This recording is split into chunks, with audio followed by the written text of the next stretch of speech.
cocksucker. Why the fuck? We're supposed to be live right now. I fucking hate you, you fucking cocksucker. I'm gonna beat the shit out of you, you motherfucker. We can't hear us. They can They hear. can't hear us. What the fuck? They can now. Can they? They can now. Yes. Are you sure they can hear us? Well, we are having a sound reading now on this end. How about now? Can you hear us? Update in the chat. Now you can hear us. Hey, yes, we did it. perfect.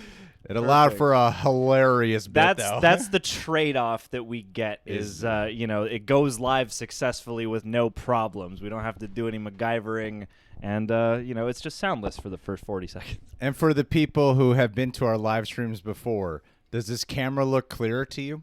Yeah. How are the colors? Is there any delacing or ghost trailing? We look clearer, right? We look better. Hell yeah, that's what I'm talking about. We are currently projecting in high definition 60 frames per second. John, I think it's time we shout out some people whose names we're seeing in the live stream Chelsea right Brown, now. I'm seeing. Hello, Bradley Bledsoe, Mr. I'm seeing. Vahoo. Kate Luxor. Jelly.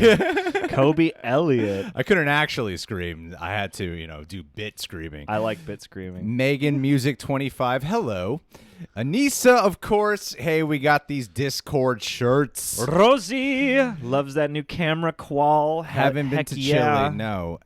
Beautiful. John got a new card reader for us to fix it. Yeah, I got a new I looked at John and I said, we're not going live this week until we can fix the camera quality. Do you understand me, John? And I was like, and the next day he's like, I already got something. I got just the thing. I've been meaning to break why this the in. fuck didn't you bring it in earlier, John? if it's been good.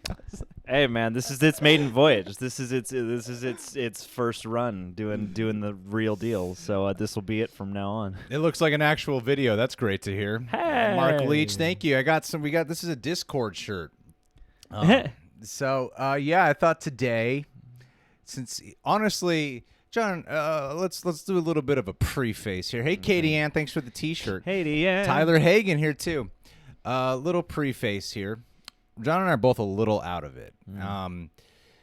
We partied so hard. Have last not night. been quarantining at all, and there are bars open in L.A. Yeah, and we were like, let's hit that shit Let's up. hit that shit up. Let's do some look shots. people's faces, meet some vibrating. strangers. Dance with them.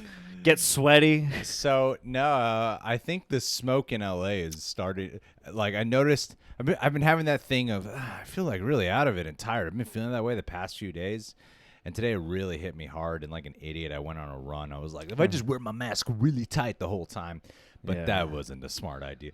Yeah, there's some crazy wildfires happening right now. Yes, millions of acres burnt, and then the other day I was so misled. The other day, there was no sun in the sky, and I was like, oh, wow, it's nice to get some not blazing hot weather today. And then I realized then my girlfriend told me, and then I was looking up, like, these pictures. Apparently, there's no clouds in the sky because it's all smoke. No, that's the thing. I think that's part of it is, like, I don't know exactly how you react to the weather, but, like, when it's an overcast, like a rainy day, I usually feel, like, a bit more peaceful, but also kind of cozy. Right. And then you have this where it's, like, it's a pseudo-rainy day where it kind of is. It's got that soft lighting, but everything is really orange instead of blue, and it's like you can't breathe. You just know the air sucks, and so I think it's that. It's like your body is like looking outside going, I should be cozy, and yet my lungs just feel bad. Yeah, man. And today, walking around was like, oh, it's starting to have that Blade Runner 2049 look again, where everything's really red everywhere. It's really smoky. Which leads me to one of my, I just want to throw this in now, one of my favorite movie tropes is, because it's applicable right now, and it's not a favorite because it's a good thing, but whenever someone's like, that's not snow, it's ash, that always gets me. That's a great, John, the master of segues over here. Look at John's segue. Segdamundo. So, I don't know actually one of the major fires, someone's, Otaku in the chat's asking, one of the major fires is I hit the like button on the stream. Thanks for reminding me, Katie. One of the fires was started by a gender reveal party. This is confirmed, not some silly rumor. and they're looking at an $8 million lawsuit. I these thought you people. were going to say this is confirmed, not some silly function. Like I thought you were about to like hyper legitimize. Someone had a gender reveal party. Oh my god! Over a gender reveal party. And isn't out this of all parties a gender reveal party? And am I remembering poorly, or is this not the first time this has happened with a gender reveal party? I don't know. I feel like a different. Definitely not this bad. No. So it was a gender reveal party. Fire went off. This couple are looking at an $8 million lawsuit right now, and it's just like, wow. Yeah. As much as like, even Why though do you you're need responsible for burning a lot of people's homes down and endangering a lot of people's lives, it's like terrible time to have a baby. Am I right? Well, and why do you need that many fireworks to reveal which set of genitals your kid got? I know, isn't that fucking like awful? I don't understand why God. that level of celebration. Because if it's the reveal, like what if you don't get the one you want? Do you still light the fireworks? I don't know. I bet that guy's like, do we really want this baby? I saw a good meme about it though. It said it's not a gender reveal party; it's just a genital reveal party. Jesus Christ. Like, it was pretty good. But yeah, like oh god, it's like you guys aren't. This is literally why we can't have nice things. Well, let's go into the stream, the actual topic of the stream today, now that we've been here for 7 minutes and 40 seconds explaining the smoke and the fires in LA. It's Silent Hill. Hello, Myrna in the chat. I think we did say hi to you. And then Erica Tuesday has joined us. Sylvester, I always love seeing the familiar faces. It feels like a group hangout here. That's what I think what makes our live streams unique. I feel like ours feel like a group hangout. Yeah. Don't they? They do, because like even though it's hard to keep up with the chat, like every time we bounce Not back in, really. it just feels like we're in a big room full of people somehow. I look at all these other channels with less subs than us who get like hundreds more, or like hundreds to thousands more people watching usually during their live streams. That's why I looked at John earlier this week and said we need better quality on our live streams, John. That's good.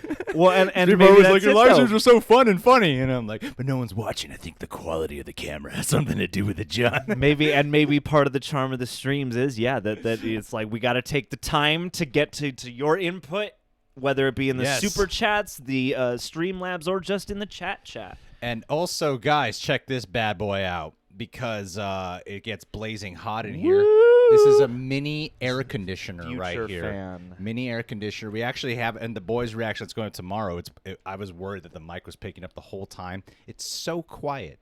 It is. You it can't really even is. hear the fan in the boys' video tomorrow. Dude. It's so quiet, and it really has been helping a lot with keeping us cool right now. And you just fill water in the top, and off you go. All right, John, we should probably go into the actual topic We at should some get point today. To the topic. It's okay. Oh, shit. What's up? Living Tombstone's in the chat. Everybody, go check out the Living Tombstone. Just go look them up on YouTube. Leave this stream around. Ki- Just go there. Later I on, expect everyone at to a just different go there. point in time tonight.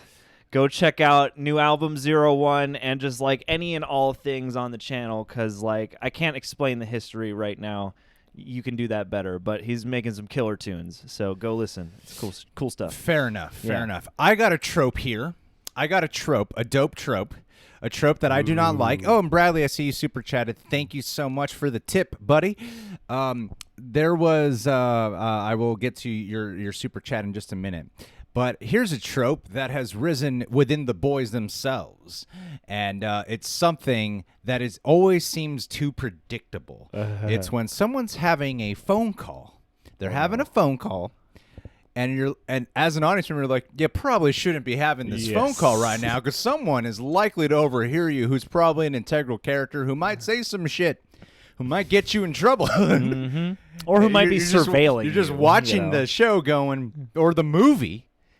Just get off the phone. Don't talk on the phone right now. And don't talk so loud, too, you know? Dude, yeah. And boom, sure enough, and it's always when they hang up the phone. It's just, oh, right when that person's shit, walking this in. person's watching me. And yeah, they always have that like moment of like jumping like it's a horror movie. They're like, oh shit! Well, I'm just being normal. What are you up to? It's like, Homelander. Who are these friends in all these movies? When someone's on the phone, they're just like, who the fuck you talking to, man? You know what I want to do is I want to make like a thriller, but all comprised of the shit that we have cut away from that makes it scary. Like you're just watching the person like crouch and listen for a long time and then like position themselves and like find a new position and figure out how to, attack. Yeah, I agree with this assessment, John Humphrey. And piggybacking off of that, I mean, just, like earshot in general, because there are so many things in movies and shows where people are, either on the phone or like having conversations like right here in front of other characters.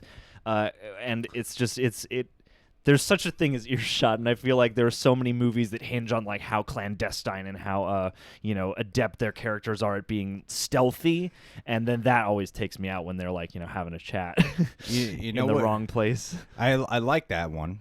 Here's another chat, and I see some of you guys have contributed to our Streamlabs and Super Chats. Thank you. We're going to get to those in just 1 minute. And no, I haven't been to Chile. Someone in the chat keeps asking me. So here's another trope I hate. When during the times of COVID, they keep announcing movies that are going to come out, and they just keep delaying them. Terrible trope. It's an industry trope. Guys, at stop this point. picking release dates first.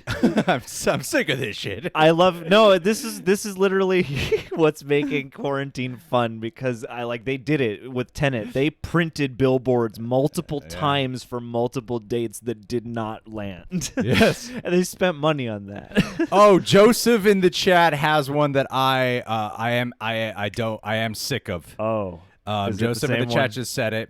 He said casually walking away from explosions. It's been done. It's been done to death. It's the most action hero trope or bad guy trope in the world. But if I made how often do these people see an explosion of that caliber to the point where they're like, I don't even want to look at it right now. See, that's the thing. I don't even want to check this shit out. I'm like, why would you not want to look? Just take a glance over your shoulder and be like, fuck, that's crazy. Like, literally, if you want these things to be more realistic, that's the point the characters would be at by the 5th installment. Like, by whatever Die Hard 5, then he should be walking away unfazed, because now we've seen him grow accustomed. And how often do these people walk away from explosions? Because they seem like they're trained to not feel the impact of an explosion. Because if an explosion goes off, you know what you're going to be like? You're going to be like, you're going to be blasted. There's going to be like a pressure blast, and not only that, but you might have some trouble with your eardrums if you're too close. Makes no sense. Yeah, that's what I mean. It might blow your ears out hot. At least. There could be debris that gets on the back of your neck. Yeah, exactly. There's shrapnel. There's a lot, and no one ever fucking look. How cool I can understand it.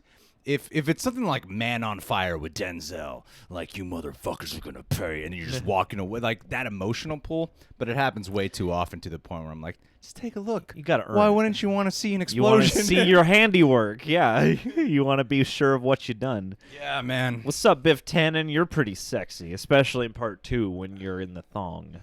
I've been hearing about this movie. Sean Z in the chat's bringing up this movie called Cuties. I've been hearing a lot about it, and I don't know any details. So I'm thinking we should do a reaction to it. We should do a watch along for Cuties and see whether or not it is the pedophilia manifesto. Oh, is that what it's about? We're not watching that then. No, it's about a few young girls who join a twerking dance crew, according to Netflix. That was the literal wording they used the first time. We should then. I think before they changed it. You know what other industry trope I'm getting sick of? Canceling movies. Canceling movies, yeah. I think we should cancel Little Miss Sunshine for what they did to Abigail Breslin at the end of that movie. Well, yeah, you could argue that that's kind of I feel explicit, like you can. Yeah. I feel there's got to be. I get uncomfortable in that scene. I mean, I do too, actually. If I'm being honest. I'm like, I hope everybody on set was cool. It's funny and awkward, but you're like, oh, this is kind of an icky thing. Like, I hope no one in the crowd's enjoying this. But I want to start a fake cancel one, but of course treat it like it's real to see if I could just do it. Like, how easy could it be to cancel a movie? And I feel like Little Miss Sunshine, which hasn't been targeted, I think you can easily cancel Little Miss Sunshine. Hashtag cancel Little Miss Sunshine. I love that. I love this movie, and I want to do it just to see if I can get it going. It's already happening. Oh it's man, a petition. Okay. Hey, all right. We got some super chats. Oh yeah, Maddie in the stream. So you guys have been putting so many great tropes in the stream. Every hacker in every movie. Oh my god. The one hacker, which has one of John's. John wrote down one that I really like. It's about the keyboards. Oh, which one? Where is that? About when people in I won't do it so I don't fuck up the stream. Yeah. When people overtype. Yeah, when people overtype in movies and shows where it just doesn't. I can always tell when someone's not doing it for real. Yeah, I mean the best example I can give you of an actor who's doing keyboard typing, and you're like, there's no way he's typing way more than what he's saying, and really hard. This actor clearly never learned to type. Yeah. Who's the dad in Pirates of the Caribbean to Keira Knightley? Jonathan Pryce from Game of Thrones. Yeah. Jonathan Pryce in Tomorrow Never Dies. He has this scene where he's writing up a fake article, fake news, and he's just typing obnoxiously. Yeah. And I'm like, you're typing way faster than the words that are coming out on the page right now. Weirdly, the most recent example I can think of is when we were watching. We said hi to you, Anissa. We did. Anissa! We were watching Ad Astra, and it was in the same moment that Natasha Lyonne showed up, and I was like, oh, cool, Natasha Lyonne. My eyes immediately went to her hands, because the typing was like, this looks like a piece of B-roll where she wasn't even thinking she was supposed to be typing because of how silly the motion looked. So and it same thing goes with instruments. It's a little harder because not everybody uses that as much as a keyboard, but I can always tell when they're playing and they don't have even the slightest idea of where these notes might be. It's I can forgive enough if you at least try to be in a position, or if it's a chord versus some kind of lead line solo thing. But when people are playing and it's just clear that there's been no acquaintance to the instrument at all, it's just I can't click it. I agree with this, Johnny.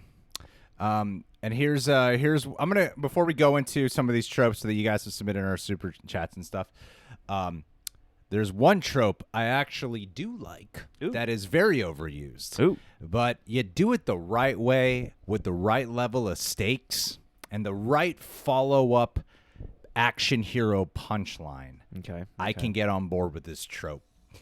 It is he's down to one bullet. Down to one bullet trope, And I think Mission Impossible 3 does a great job with that, where him and Kerry Russell are in the shootout. They're trying to get out, and then she's like, how many rounds you got left? And he looks at his clip, but you don't know how much he's got left, and he just looks at her brief. He doesn't even look at her. He's like, enough. That's all he says, enough. And then in slow motion, he turns. And then the last bad guy, who has infinite amounts of fucking ammo, he goes and one shot in the head, falls through the glass, and he goes, now I'm empty. And I was like, boom! See, that's how you do the one bullet trope. You reveal it after the fact. You don't even make it a thing. Yeah, that was a badass moment in Mission Impossible 3. But okay, some of you guys are coming in here right now. We'd be dicks to not get to some of them at this point. We are penises. All right. Really do appreciate all the tips in the super chats and Streamlabs as well. Just the tip. Pull it up, John. We're gonna have your guys' super chats displaying proudly on screen with higher quality resolution in our videos, thanks to John. Hey, thanks to John. Any old day of the week. I give credit when credit is due, but more importantly, I give credit to myself as much as I can. Oh, dude, you deserve publicly more than anyone else. I'm the last person to empower another. Don't have me present at an award show. I have to empower myself, because by the end you'll be confused as to who won. I would always talk about how great my presentation was over the person who actually won. That's just the way I roll. Wow, we got a pretty good round already. Thank you, guys. We are already behind. Hell yeah. Awesome. That's our style. All righty. Let's start. Let's get these first ones at the bottom. Who's the first one? I think the first one was Bradley, right? Yeah. Hi, Bradley guys. Bledsoe. Thank you, buddy. There we go. Bradley, who made our new banner. Hey! Made our new banner. Thank you, Bradley, Round of so applause. much. Thank you so much, Bradley. His name should be on the shirt, right? He's somewhere here. Yeah, right here, Bradley. Yes. This is a shirt. This special shirt here is something that our Discordo Jacks have made. Yeah. And love the hell out of you guys. So what did Bradley say today, Bradley. John? Can we punch it a tad tighter? Even John, tighter. fuck this up. It's okay. It's okay. Don't fret. Don't fret, baby. John, you messed it up. Oh now. no. Okay. You did good with getting the capture card to improve the quality of our live streams, John. But let's honor their names here when they're here. Just that was actually hard to get. Yeah. Because now like people scalp the prices so high, and they are in such high demand that like they're backed up on shipping for months on end. So like I actually managed to like laser in and get a good deal on this. Hell yeah. So thanks, you. eBay. All right. Bradley Bledsoe, go check out his channel, Sketchy Studios. And his music as well. Bradley Lovestar. Hell yeah. Sorry. He said, no, don't be sorry. I'm sorry. You're shouting him out. Sorry, Bradley. Bradley says, hey, dudes, one of my least favorite tropes is this is my crime scene now with a rich guy holding an envelope. LOL, stay safe, guys. Wait a minute. I got to slow down on this trope, all right? We should probably highlight so people know where we are. Yes. Wait a minute. Okay. So this is my crime scene now with a rich guy holding an envelope. Is he implying that the guy who steps in, like if it's a cop, like a detective, and then fucking FBI. Why are the FBI like always dicks? Everyone hates the FBI. Is never the hero who comes out of the crime. For the government, the big government. If you're a detective, I'm thinking to myself like, oh fuck, FBI's here. Yeah, they're much more equipped to handle this crime than we are. They're like us times 10. It's like how selfish of a fucking. Of a detective do you have to be? Like, oh, I want to solve this. I'm like, well, this person's crime can get solved faster with the FBI, man. See, this is one of those tropes that pushes your like hero, anti-hero cop like to go rogue, right. You know? Okay, so Bradley just clarified it in the stream. Okay. He's bought the rights to be on the crime scene, is what's implied. See, I'm not as familiar with that aspect of it. I'm more familiar with the trope I was saying. Yeah. Of FBI shows up over detective scene, FBI guys somebody are dicks. takes the scene away. Now, usually, to go in hand with your trope, I'm not really so familiar with the holding an envelope part, but usually the FBI guy is corrupt, and that's what makes the FBI guy a bad dude. Dick. Or he just has worst policies in the world that blinds him to the truth all the time, and that's why we focus on the detectives. But thank you, buddy. Appreciate it. Heck yeah. We also got Tariq Allen. Oh, did we? Yes, we did. Sorry, there's a speaker over here. Oh, snap. Totally skipped over you, Tariq. Yeah. Tariq, I did not mean to do that. I love your name. Thank you for the tip, Tariq. We're doing this like Tenet, I assume. In multiple directions of time, maybe. No spoilers. Guys, I found out Tenet is playing at a couple of theaters only about 50 miles away. I'm going to make and here's the thing. I was going to try to go tonight to watch Tenet. As I was like, because when you go to the tickets, it's all social distance spaced out the way they've designed their theaters. And I haven't been to a theater since COVID, right? And Tenet is playing 50 miles away right now. And but I was like, okay, if I'm gonna drive like about 100 miles, I'm gonna want to make sure I got great seats. And right now, there's no good seats available. So I'm looking into tickets for next weekend because I want to make sure we can still cover the boys, and give our editor some time to cut that up. And so I'm gonna try to go next weekend. And yeah, but I got so excited because I was like, the nearest theaters. I don't want to see Tenet at a drive-in. All right, I'm not gonna do that. That's fair. I don't want to do that. Especially for Tenet, because he's designed that movie to be for the big screen on IMAX. Yeah. I just don't want to see it in a car, all right? But then, what were we talking about? Going to see Tenet? Going to see Tenet. All right, let's go on to the super chat. 50 miles away. Tariq, thank you, dude. He says, hi, guys. I'm getting ready to write a script. What genre would you like for me to write? It's okay to choose 3.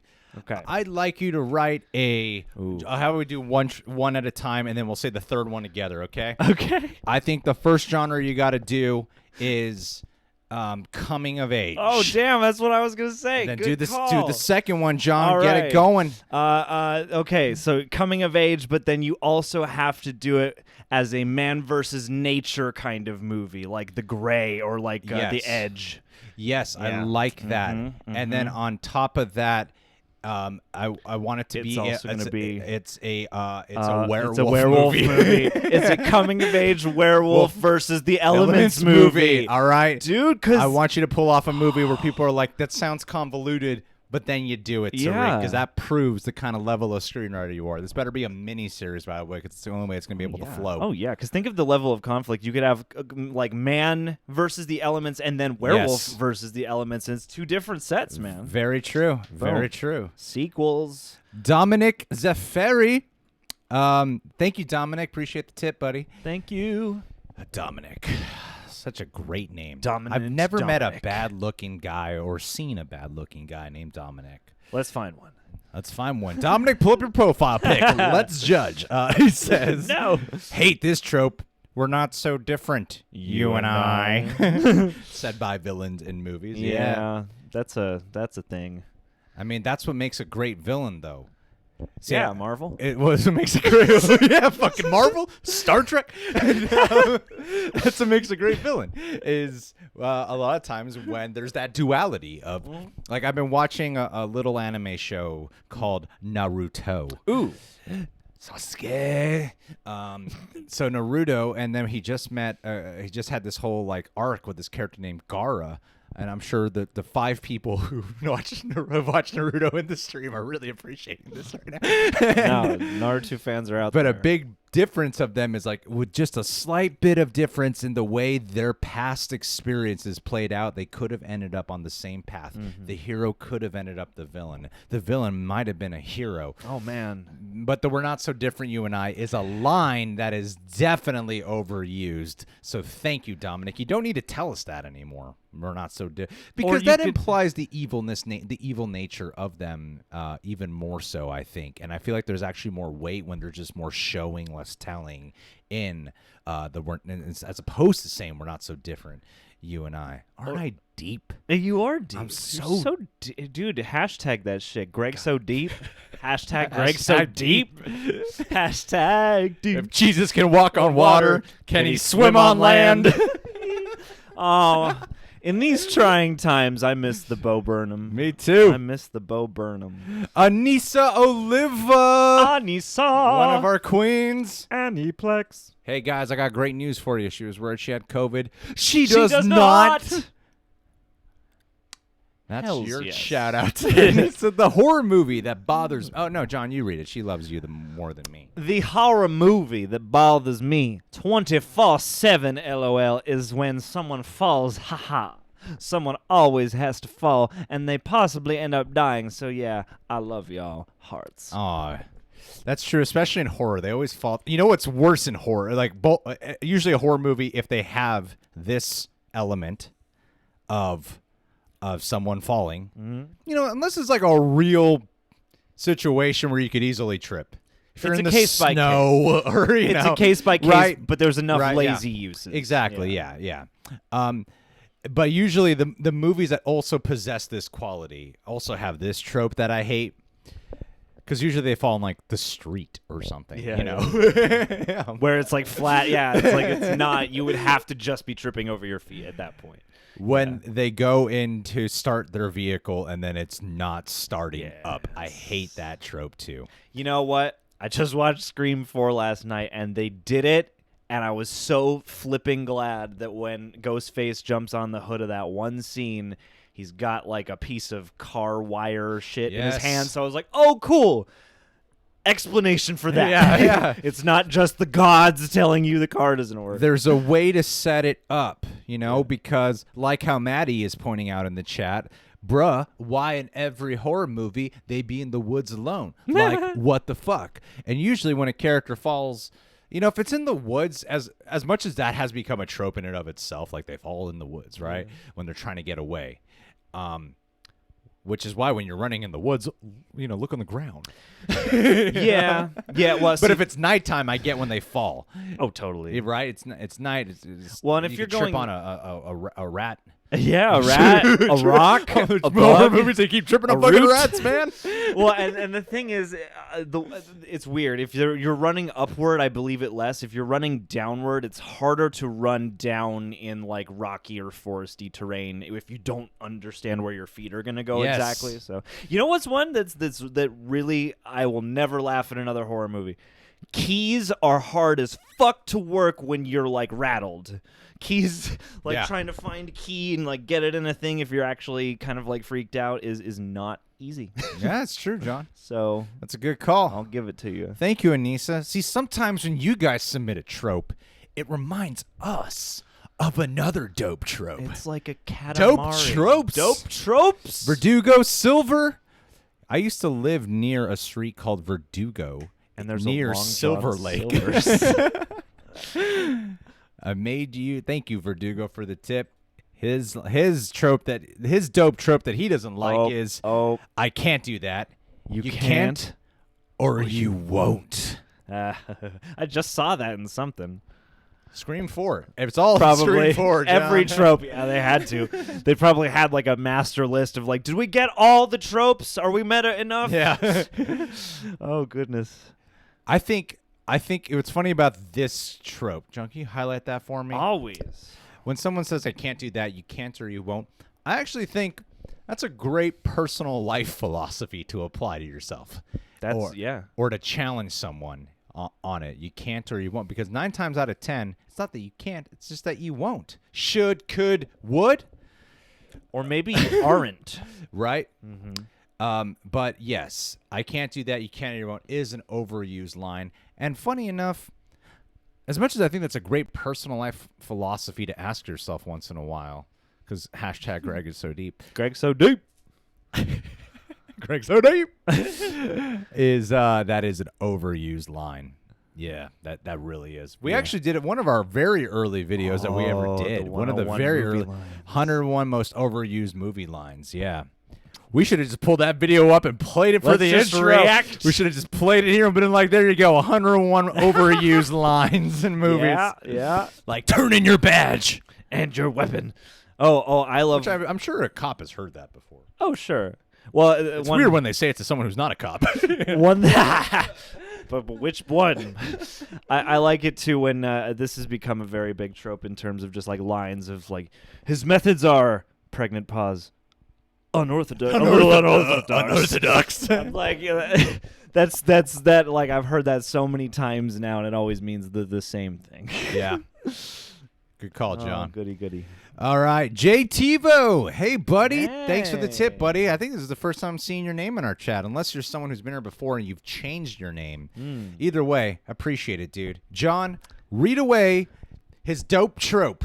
The trope where on the phone someone gets attacked, then the call just stops. Did they just take time to hang up? Surely we just hear the altercation. Yeah! That's a That great is a call. great call, yeah. I don't even think Especially about in the age that. of cell That's a great phones. call. Yeah, like phones get dropped, and just like everyone, it always makes me think of that episode, The Simpsons, that's the parody, The Shining, where Marge like radios in. She's like, "My husband's gone crazy and is attacking everyone." Over.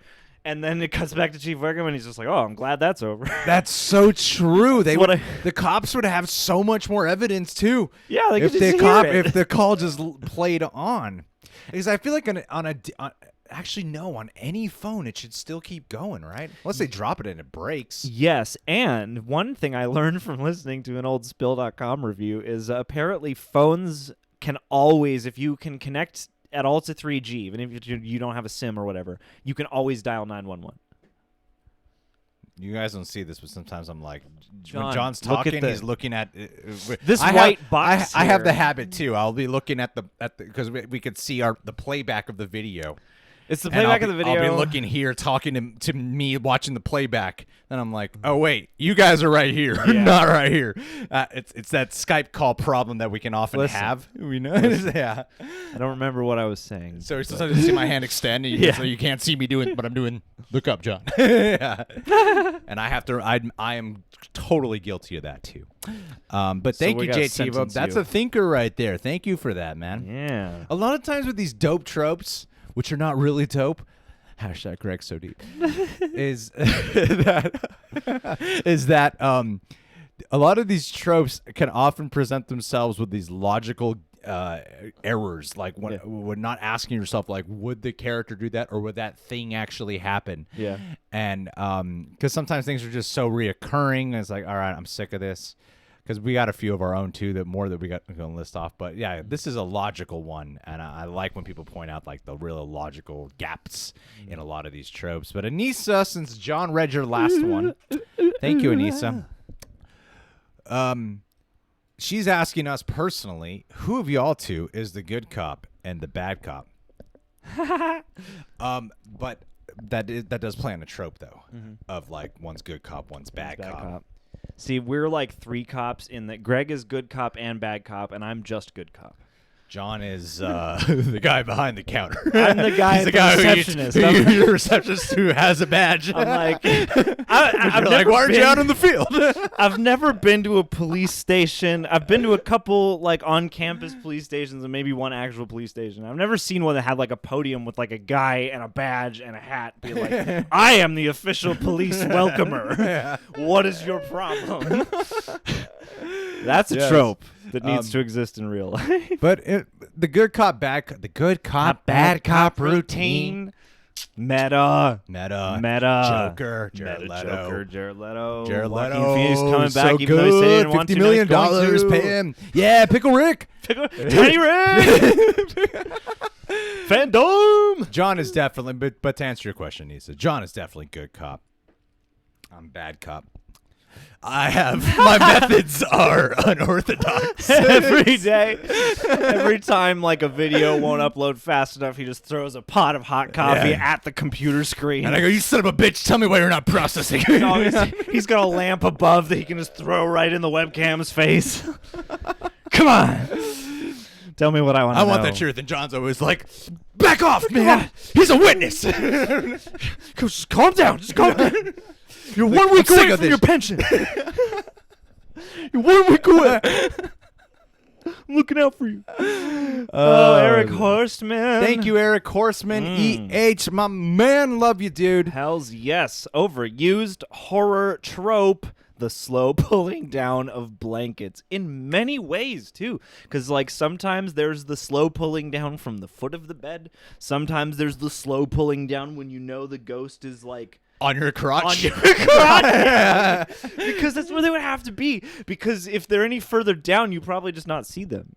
You see, in movies, I think that's become. I think The Grudge was the first one to really popularize that, where they open the blanket, and then there's the fucking ghost, scary Ju-on girl is right there. Oh my god, she's like that's terrifying. That is a terrifying thing.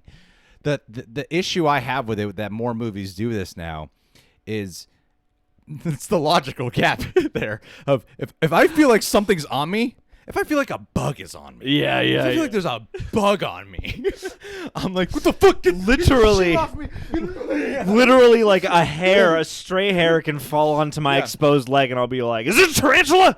Have you ever walked and thought you walked through a spider web, and you're like, Jesus Christ, there's a black widow on me? Especially in the summertime. If I feel there is a sentient being the size of a child on my lap under the blanket, I'm not gonna go, what? If I feel this weight, this thing on me. See, maybe because it is physical. But maybe that's the thing. Maybe that's super spooky ghost magic where they can just feel like a satin sheet for a while until they want you to understand that their mass exists. It's bullshit, in space and time. What's up, Jenna Randolph? Mr. Vajou. Mr. Vajou, is this a true story? Were you once attacked in a parking lot while on the phone and you dropped your phone on the floor and your friend heard you say, no, don't kill me, so he called the cops for you and spoiler alert, you survived? And then he got on this live stream. Immediately after. It's like, guys, I gotta give a super chat to the real bullshit. And I got proof. We're glad you're good. Glad you're okay, Seriously. Mr. Vajou. Damn, that's a terrifying story. That is a terrifying story. Whenever I've witnessed a crime from afar, I just get in the car and drive off. For some reason. How far? As far as I can go. I've witnessed a crime from 50 yards. 9 times out of 10, I pack my bags. I'm like, I don't want the cops knocking on my door. God, the other day I had that thought. Well, Mr. Vajou, I'm glad you're safe. Seriously. Yeah, serious. And you actually, we're on your super chat now. Hey! Good timing on that, dude. You want to take this one? No, you take it, take John. You take it. You take it. Good cop. Go take a good cop. I hate when villains waste time explaining their plan to the good guys, giving them a chance to escape or stall for no reason, or figure out like the critical element to solve the villainy. Yeah, that's true. It can also be terrible, like because you're talking about giving them time to escape. It can also be terrible, especially when they're like not cuffed, but have rope around their hands, and them explaining their plan is like they're like they happen to have like some knife on them to like cut it open or something. Has anybody done that? I'm starting to. That's one that I want a MythBusters on. Can you really like get a piece of like glass and like etch your way out of?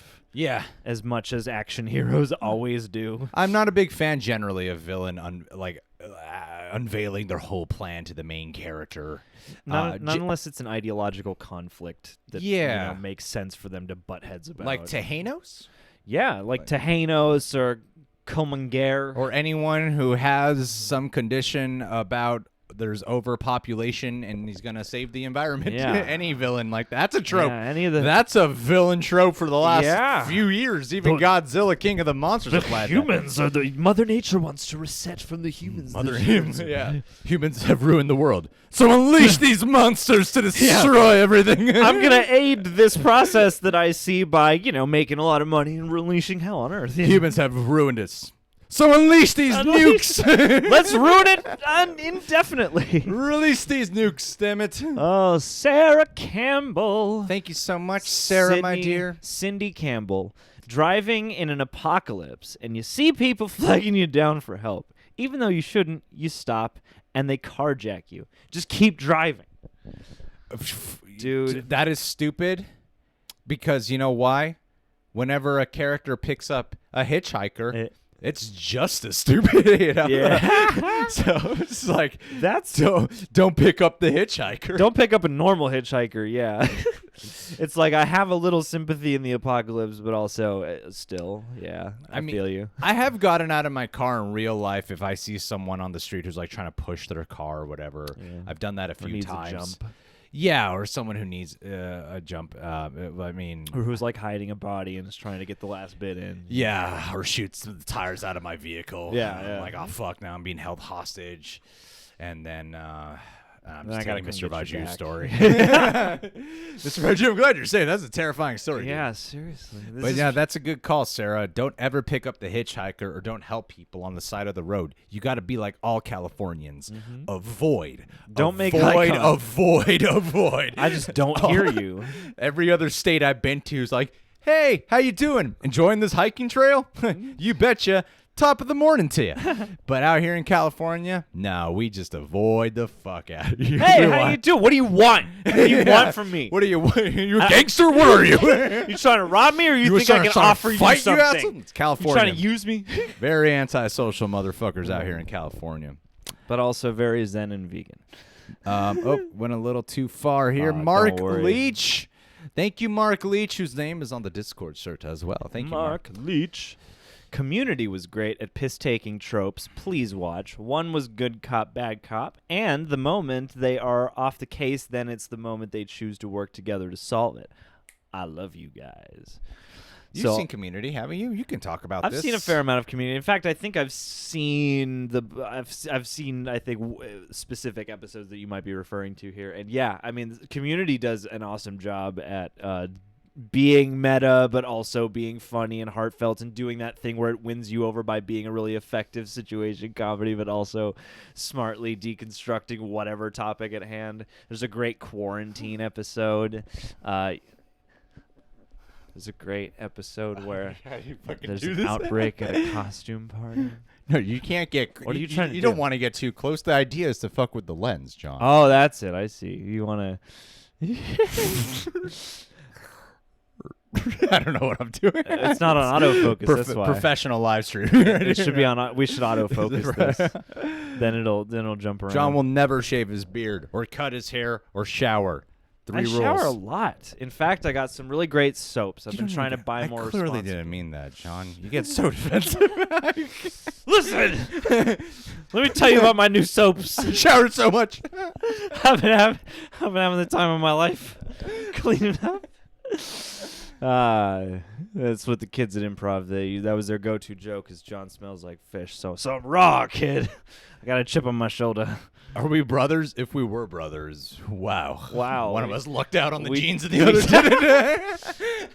Which Question to jeans? you is which one got the good ones? Yeah. Don't answer that. I already know what everyone's going to say. My Ver- God. Insecurities, self-deprecating humor, becoming reality. Verdugo Silver.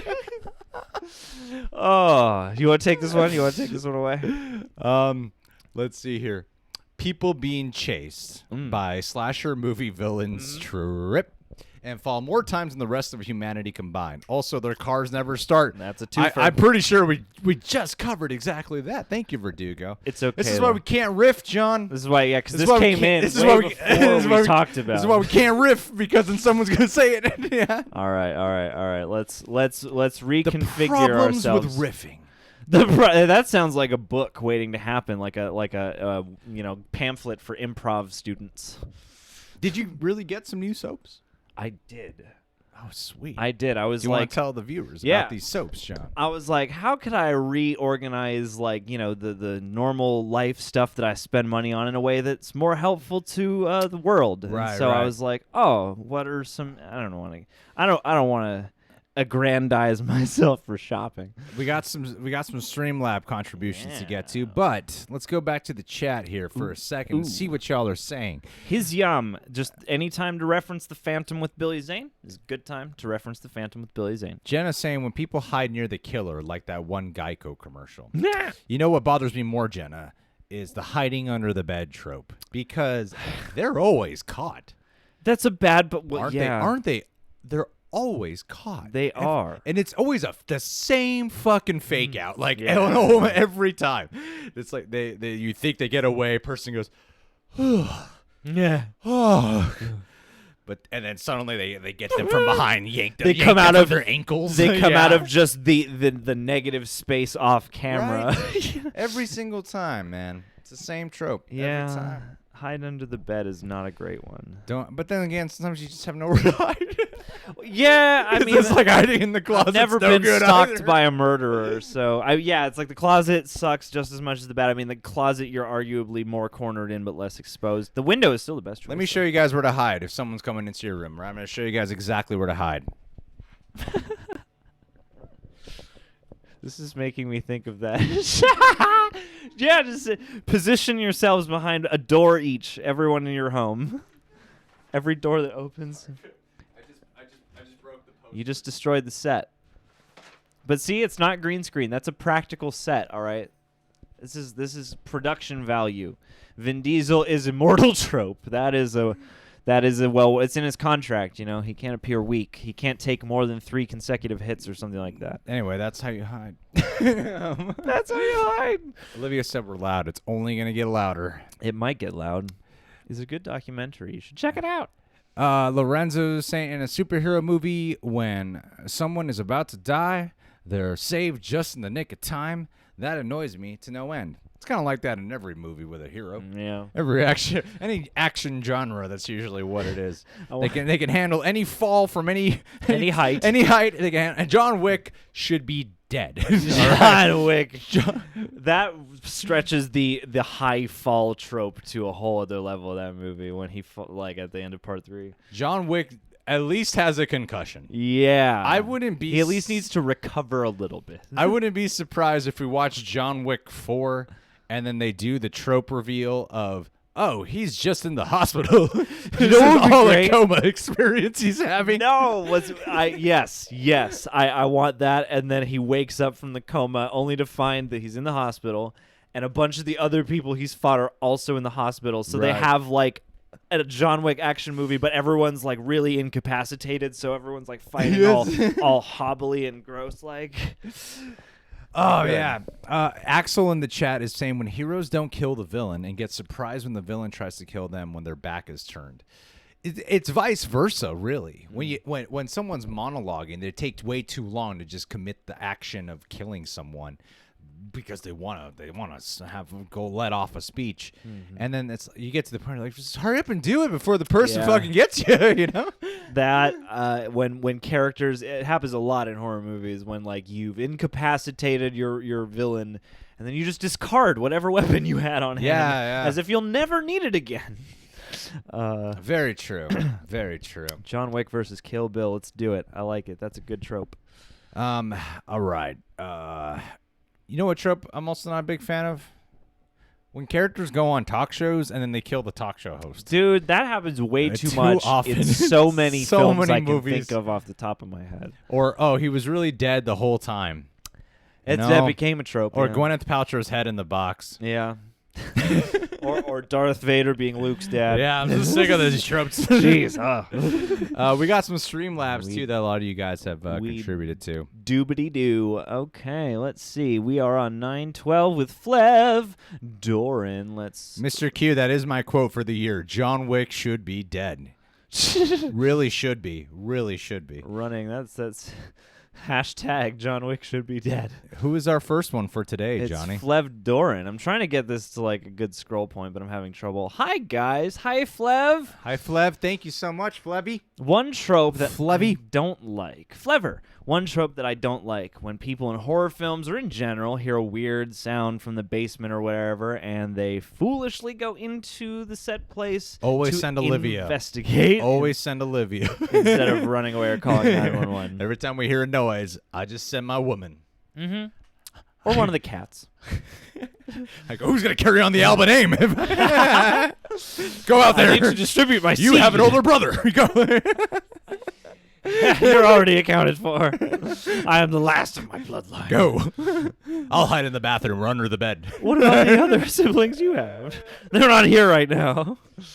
Sorry. Yeah. And they foolishly go into the space, run away, call 911. His comment continues. Ooh. Also, in non-R flicks, a man and woman have sex, and then they save the pillow talk after. The woman always has to awkwardly hold the sheet over her chest. Oh, yeah. Talk like, can you just shoot it from another angle instead of this weird way? Just show your tits, lady. Just show your boobs, would you? God. We've all seen boobs. It's perfectly natural. You know, except when people are breastfeeding. to go off of that one, Flev. Let me add on to a trope in the PG-13 PG department, and sometimes even R-rated movies do this too. I'm like, why are you doing this? You're R-rated. Is when after they have sex, these whatever character, especially like the first time they bone or they've been banging for a while, Yeah. and then they get up from under the sheets and then they stand and they're wearing underwear. And I'm like, what? Do people do that? Like, oh, we're done. Let me just put my underwear back on and I'm going to cuddle with you afterwards. You know, Every movie and jokes, they always put their underwear back you on. mean you don't fully, you don't clothe yourself back up before letting your body touch air. Yeah, I just don't get it. You don't shield your privates It's like before exposing right them after- to you might as well air. put all your clothes back on. Yeah. Why? That's what I do. It's I like, try what to is keep. if you're all sweaty and hot, the hottest spot is probably the Is genital your- area. Yeah, So you the wouldn't- part that's been doing all the friction. You wouldn't just put your underwear back on, would you? There's a lot of unnatural behavior near beds in movies. Bradley, you've been married for way too many years, all right? Bradley- He's saying in the chat, is that not what you're supposed to do? I'm confused. Your wife does not ever want to get naked. I'm sorry. She's been with you for way okay. too long. Oh, damn, we're getting proven way wrong on here. Deontay's in the chat. Well, but do I you guess put we're- it on under the covers before like standing back up, or do you like I feel like most people It will put it seems- back on. You know, like what they usually do with the women too is like they get off they're on the They edge of the hold the bed. sheet. Their back, yeah, they hold the sheet or their back is to the camera and they Yeah. put the bra, which is understandable. It's understandable? Yeah. Now I feel like we gotta like really backpedal here.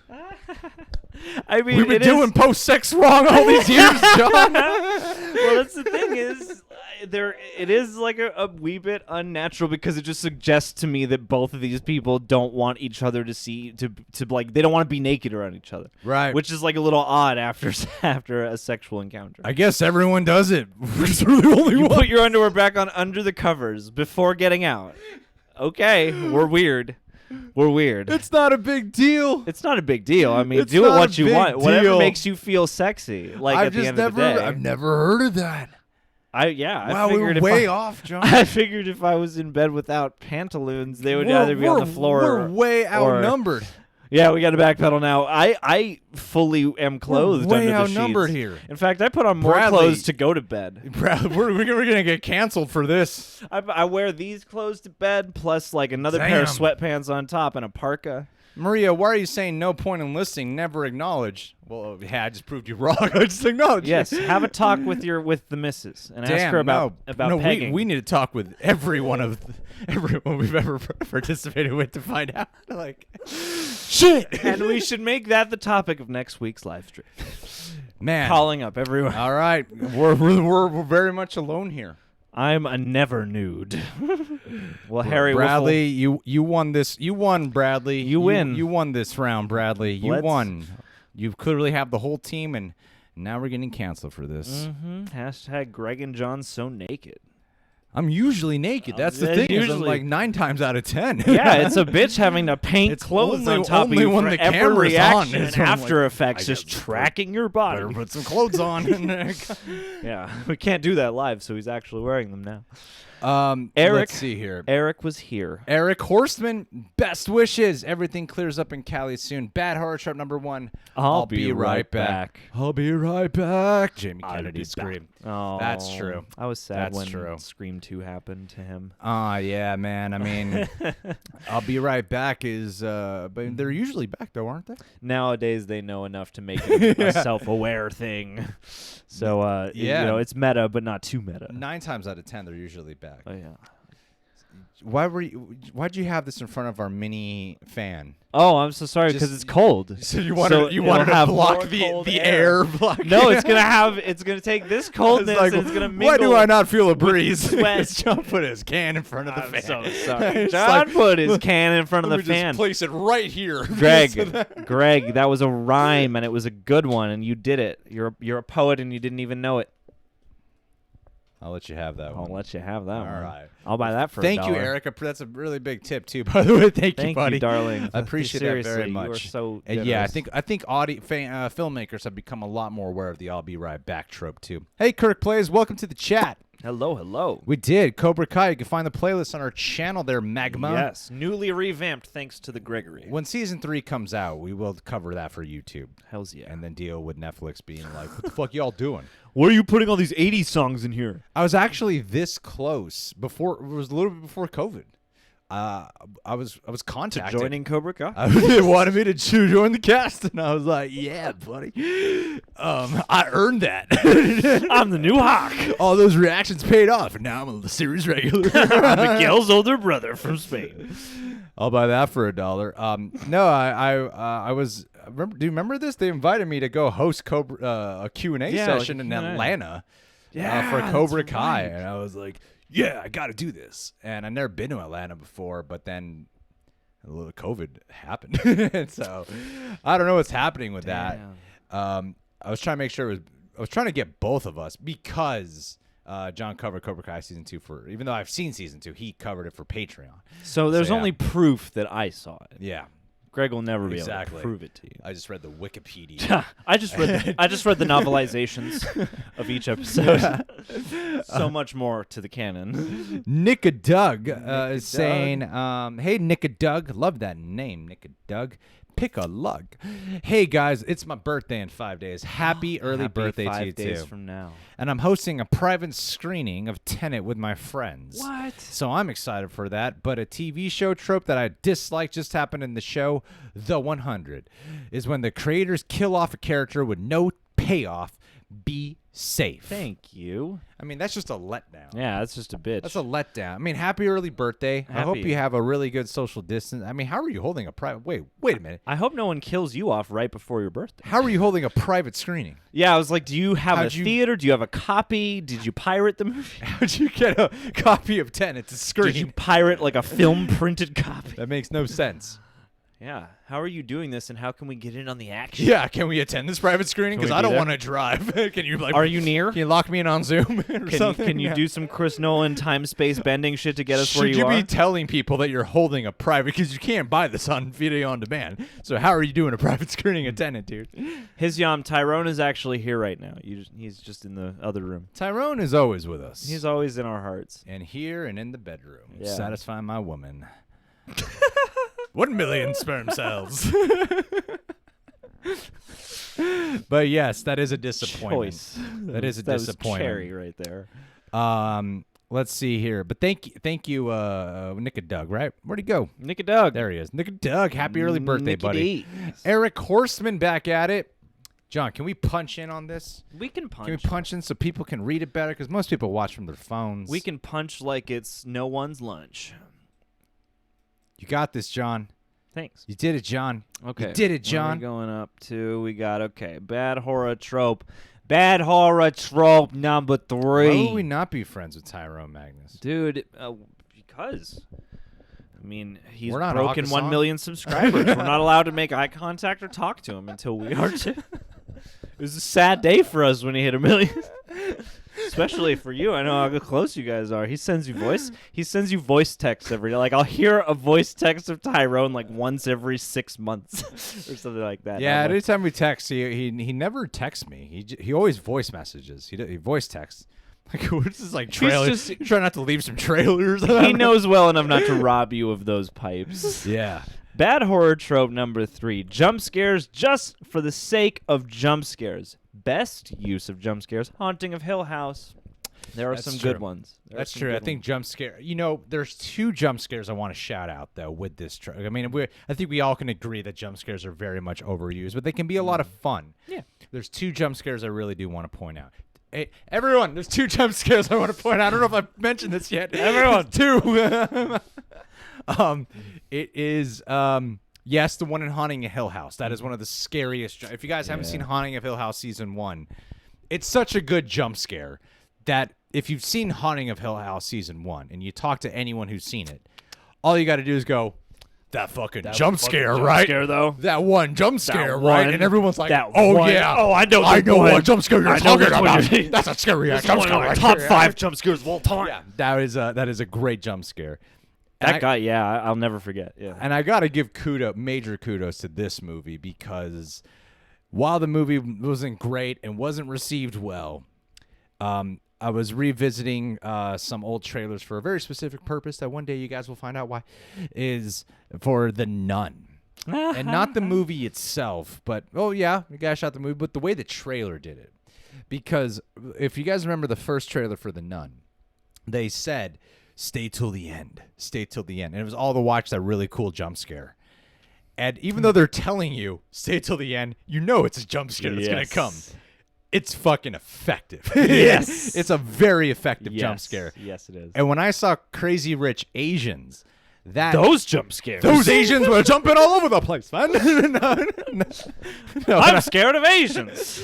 it was when they played the trailer for The Nun before we watched it, and which is the exact audience you want to target, right? Actually, no, it makes sense. Romantic comedy, couples like to watch horror movies. I like to jump in each other's arms. So yeah, they played that, and everyone in the theater jumped. Everyone, and it's one of those jump scares that was so scary that once everyone jumped, it was like, oh my god! You can hear all the murmurs in the crowd and everyone talking about how they just got scared by that. So yeah, I would say so. And yes, Myrna in the chat, watch The Boys, absolutely. Yes. And also Hashtag Myrna watch The Boys. where the hell is where'd she go? She's Where'd not she here go? anymore. Chase Gardner, watch Haunting of Hill House, and then come when you come talk to us when you see the jump scare. Yes, You'll know. And thank you. I was great, and It's Always Sunny in Philadelphia. I've always thought about doing a documentary, kind of like what Jim Carrey did for his work on Man on the Moon, where he played Andy Kaufman. Yeah. I feel like I should do a documentary about me playing kid number 2 Oh yeah. on season 1 of that one episode. Underage Drinking is the title of it on It's Always Sunny in Philadelphia. It's always sunny when Greg shoots a bit part for It's Always Sunny in Philadelphia. I became kid number 2. Dude, I didn't. There was a week where I didn't know you at all. I was like, Yeah. "Who is this kid?" I'm like, do we go to the same school? I'm like, "I'm just John, but this kid's a whole different kid. He's not the kid I knew. He must be some other kid number 2." Eric, back at it. Thank you so much, dude. You Eric. freaking rock, man. Eric. You are 80% of the contributions to the totality of the live streams. You are our rock. You're the Band-Aid in our boat. You're hole. the rock. You keep us safe out here, man. Eric is saying more bad tropes. Woman waking up. Ever in life. Woman waking up in full makeup. Yes, this Yes. is great. This is a great trope. Lisa I on mean, not a great Supernatural. trope. It's a great one, a great bad trope to a great point bad out. trope, yeah. Because anytime we're reacting to anything, and if it happens, I have to call it out. Mm-hmm. It's in the hospital, and we're in the bedroom. Woman waking up in full makeup, like Hair Lisa, done. like Lisa and Supernatural. When couples Yes. wake up in the morning, and I'm immediately kiss. Hello, morning breath. Hello, freak bitches. Yes, that's true. That is true. That is true. Don't have morning breath. And but yeah, anytime I think The Boys recently did it, Mm-hmm. and then yeah, Supernatural. But it's every movie and show. Mm-hmm. It's like let these people wake up the way they would look. Yeah, you know seriously. why the hell not? Yeah. And if you see me in the morning, my hair looks bananas. All right, it is like my hair's awful. My hair's already almost impossible to manage. Imagine what this looks like in the morning. It's just frizzy, zip zapping around. It's a roller coaster. I've had to start sleeping with my hair in braids during the summer simply because I would sweat so much to the point where I once had to have a friend demat my hair Right. for a half an hour. Yes. So yeah, it struggles in the morning and it's not represented on film.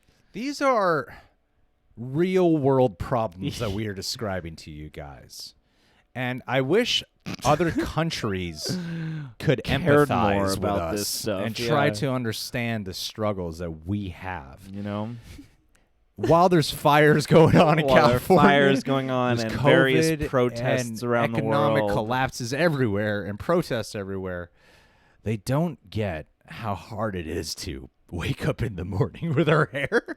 You know, sometimes enough hair and some sweat is a recipe for disaster. Haven't been watching Walking Dead.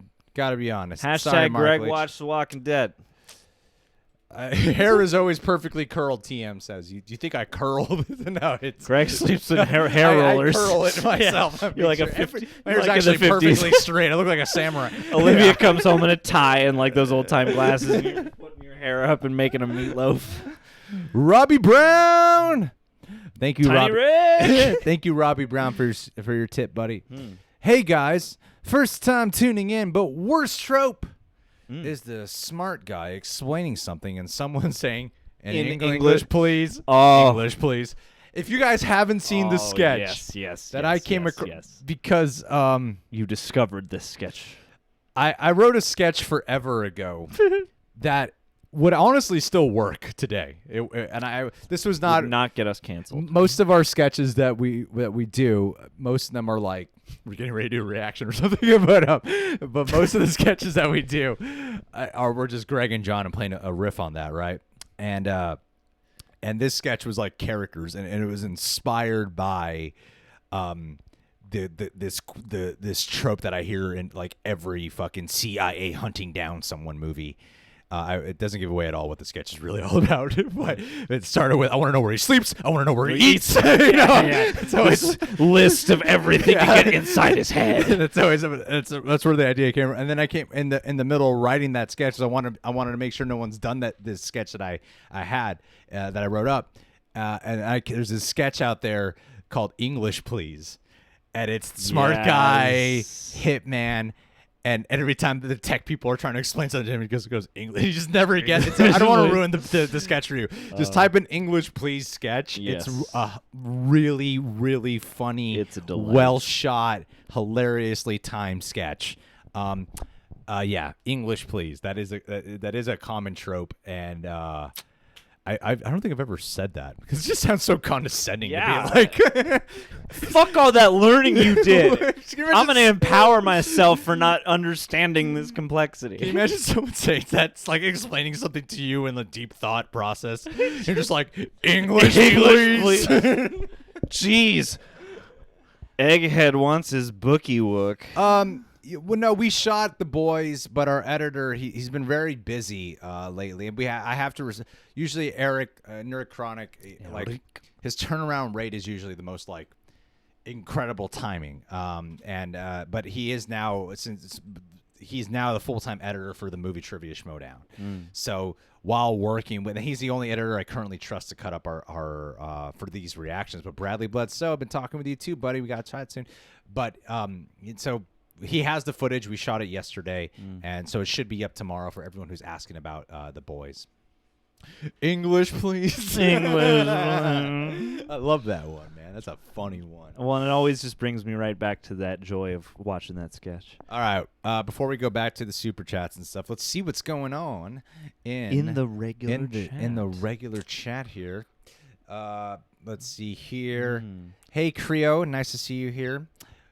RWBY's here. Okay. Which movie you love but everyone hated?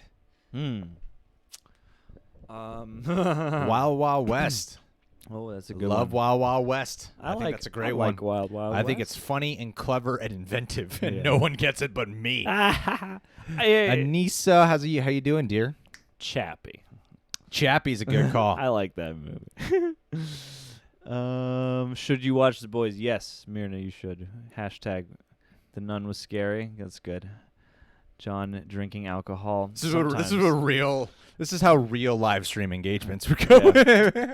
Instead of trying to make it an entertaining time, if you're just like, okay, this is the thought. Spider-Man This is the 2. out loud thinking, Yo, going, watch Batman one more time. What is The Boys character? Yo, watch Batman one more time. Sucker punch.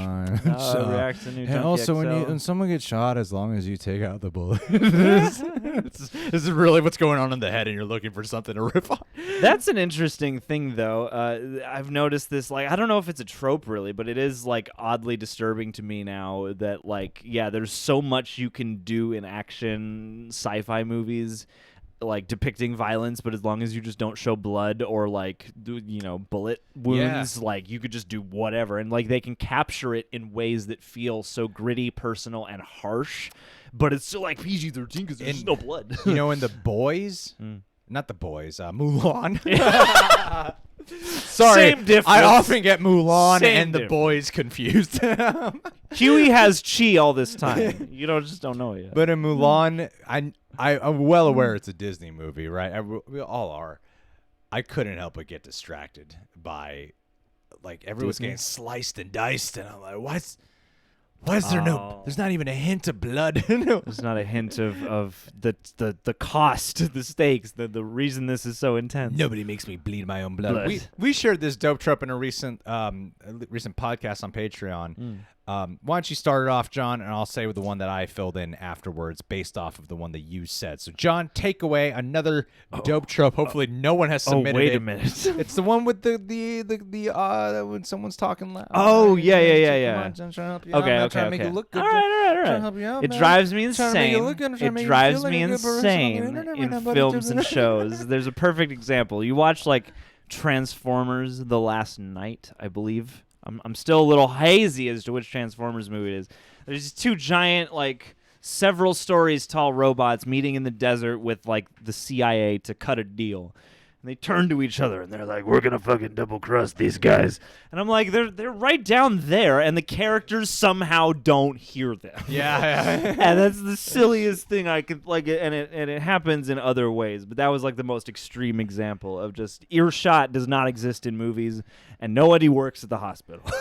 And then the one I was saying on top of that is I hate it. It really pulls me out. And properties that I love, intellectual properties. I'm not talking about like a hospital building. I'm talking about this strip mall down the street. All right, that is a choice property. If I could own that make property, sure we're all on the same page. if I could rent those units out. They say treat your audience like they're smarter than what you get them you. credit for. Yeah, treat them smart. But I'm like, no, they might get me confused here. They might think I'm talking about a parking lot or something. Yeah. This piece of property. Hey, we are also a real estate channel with all those collabs we do with our buddy Brandon. The trope that I'm not a big fan of, and it's in everything, is you could be at a loud party, you could be at a club, there's a lot of booming music. Yes. Whenever they enter the scene of the party or the club, they establish it's blasting loud in there. It's booming loud in there. And then when a character goes up to talk to another character, for some reason, they just talk in the same tone, the same pitch that John and I Yep. are talking in right now.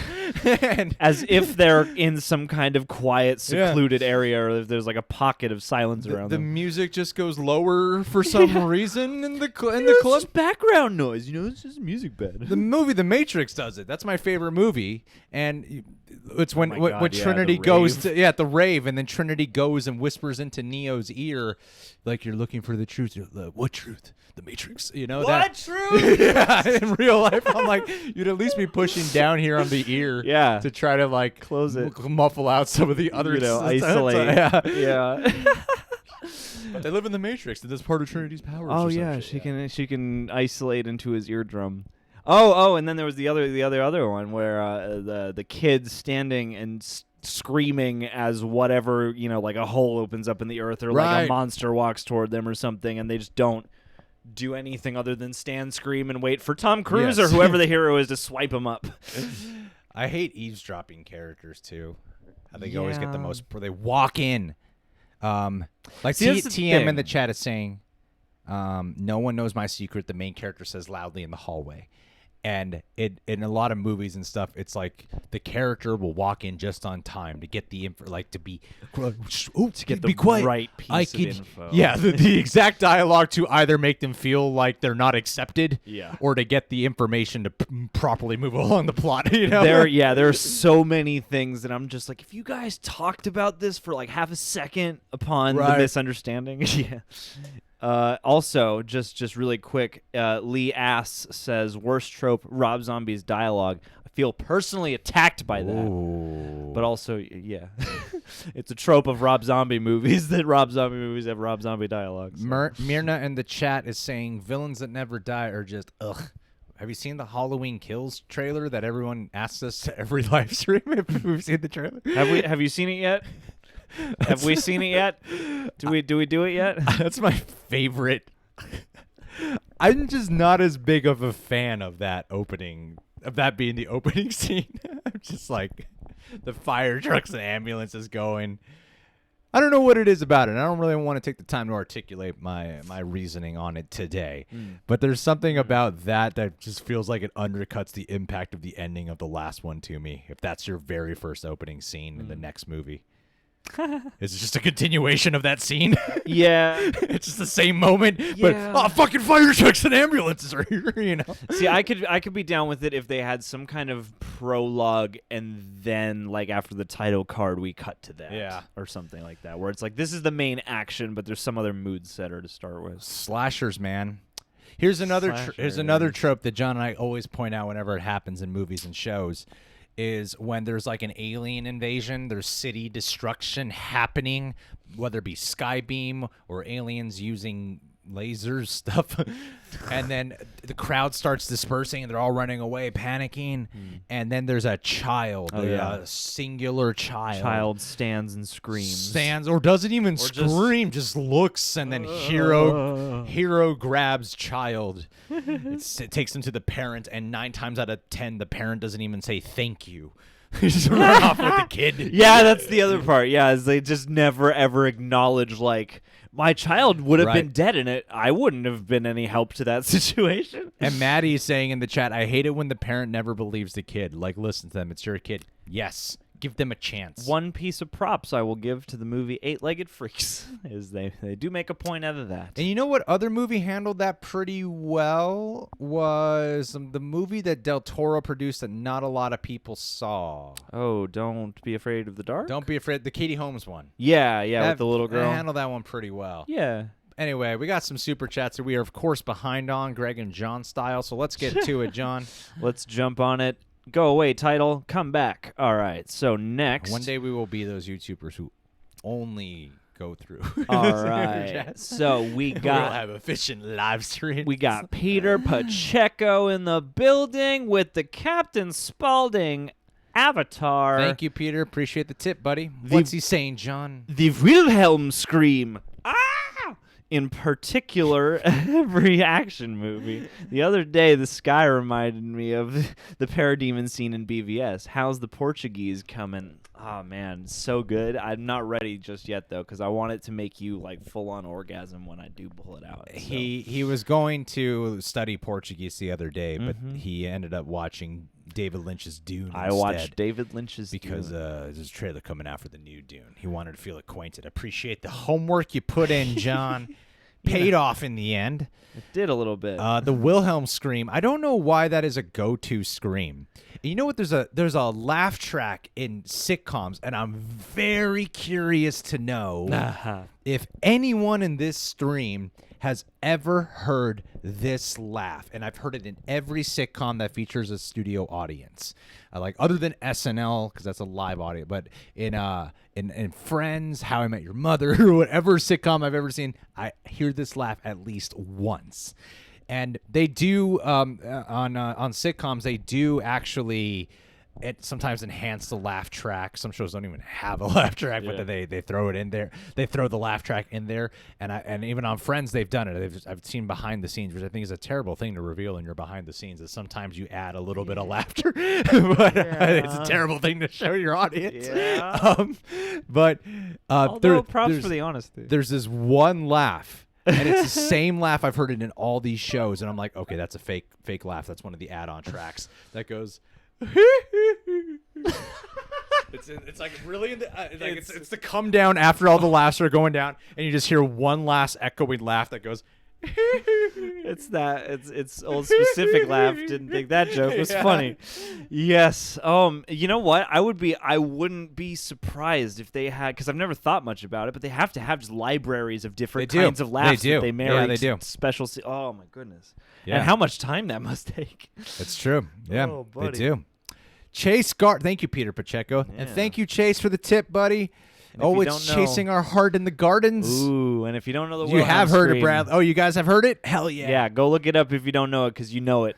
You've heard it. You know the Wilhelm scream. It's even in Venom. There are, no, that's the thing is there are, like, and some studios have, like, libraries of them, but there are, enough movies, you'll hear certain screams, certain, like, cat sounds that are all, like, canned in the same. Chase Gardner. Worst trope for me. It's Gardner. It's Gardner. Not William. It's Willem. Chazé Garnier Fructis. What is it, John? Let's hear it, buddy. Worst trope for me. The main character in a movie or TV show running through a forest and suddenly falling and breaking the most important thing in the scene. Which is usually a car that can teleport there based off of a device that you have. Yes. Why are they always breaking the ability, the car that has the ability to appear? Yeah, the special time juice. Damn. They're always busting the time. You know what I mean, guys? The space flux capacitor. That is true. Because there is the falling over trope, but then there is also the trope of you break, like you smash your phone or some shit. Cell phone service not working, which is a very reasonable and plausible trope. So, guys, has the camera quality been better for you this stream? Has the audio been better? Has the sync been better? Has it been better for you guys? We would like feedback on this. It's not delacing red, blue, green, is it? Instant feedback. We are corporate as well. We are. We speak to Reject HR. And I see some people have heard that laugh track before. Tom Murphy, T Murph, which just sounds like a 70s cop character. Oh yeah, Detective Tom Murphy. Murphy, I want your badge and your weapon. I want your badge and your gun. You're off the case, Murphy.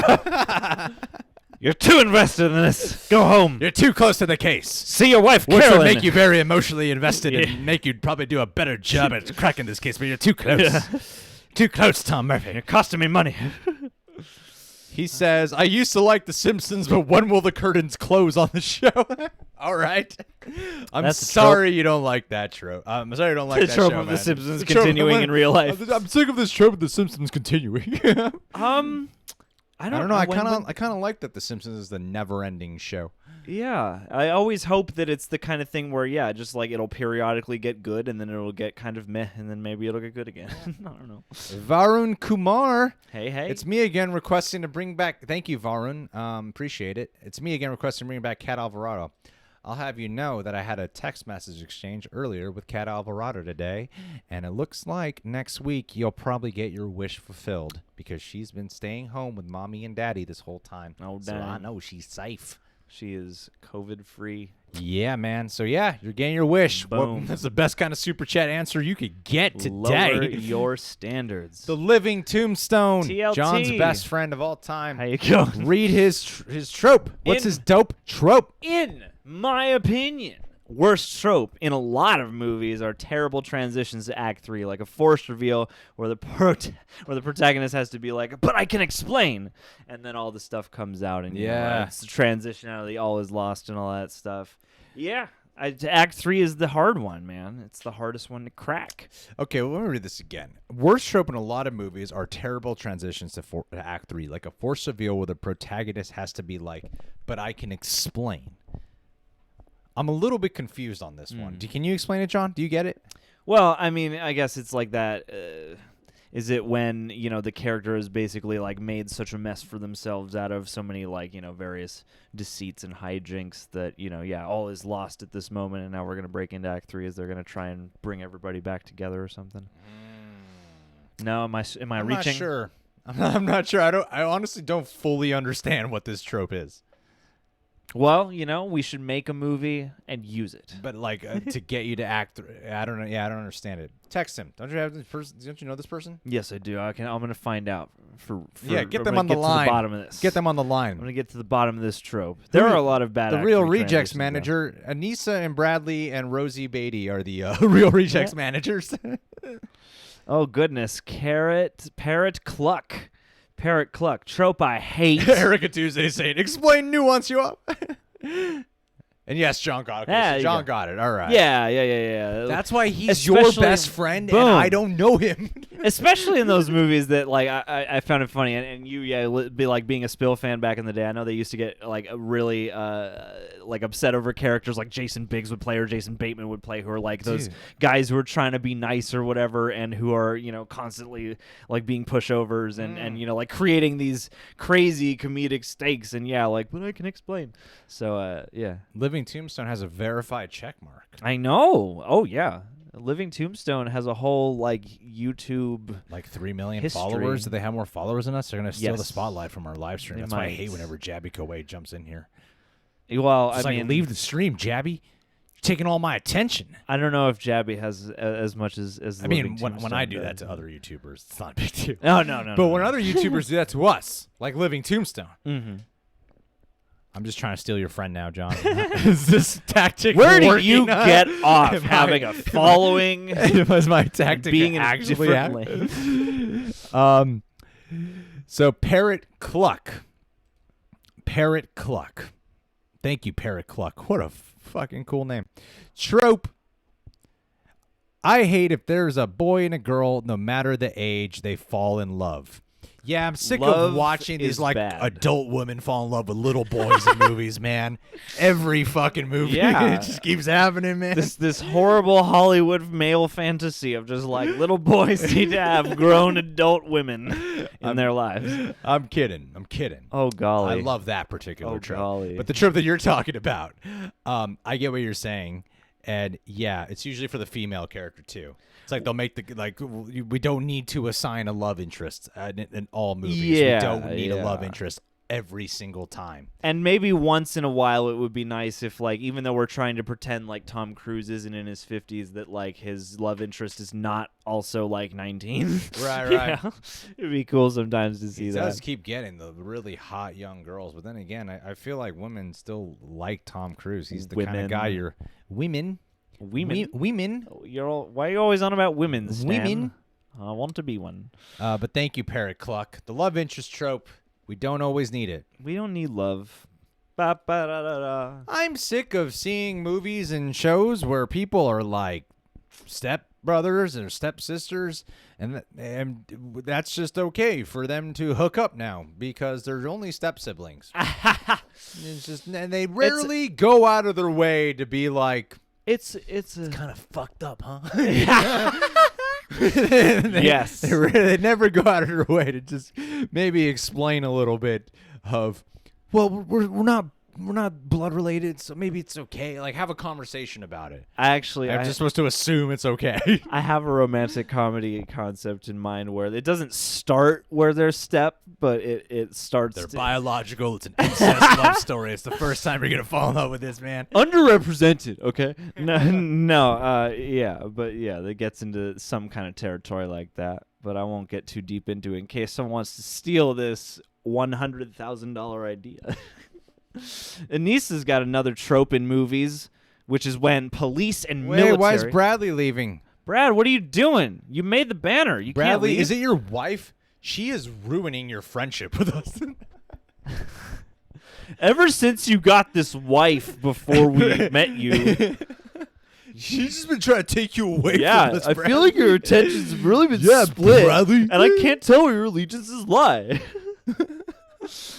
Wow, bro. Way to be a bro. Another trope. In movies. Thank you, Anissa. Anissa, we love ya. Another trope in movies is when the police military show up late and Yeah. not needed anymore. LOL. Example, Monster Squad. My favorite movie. Watch it. It's great.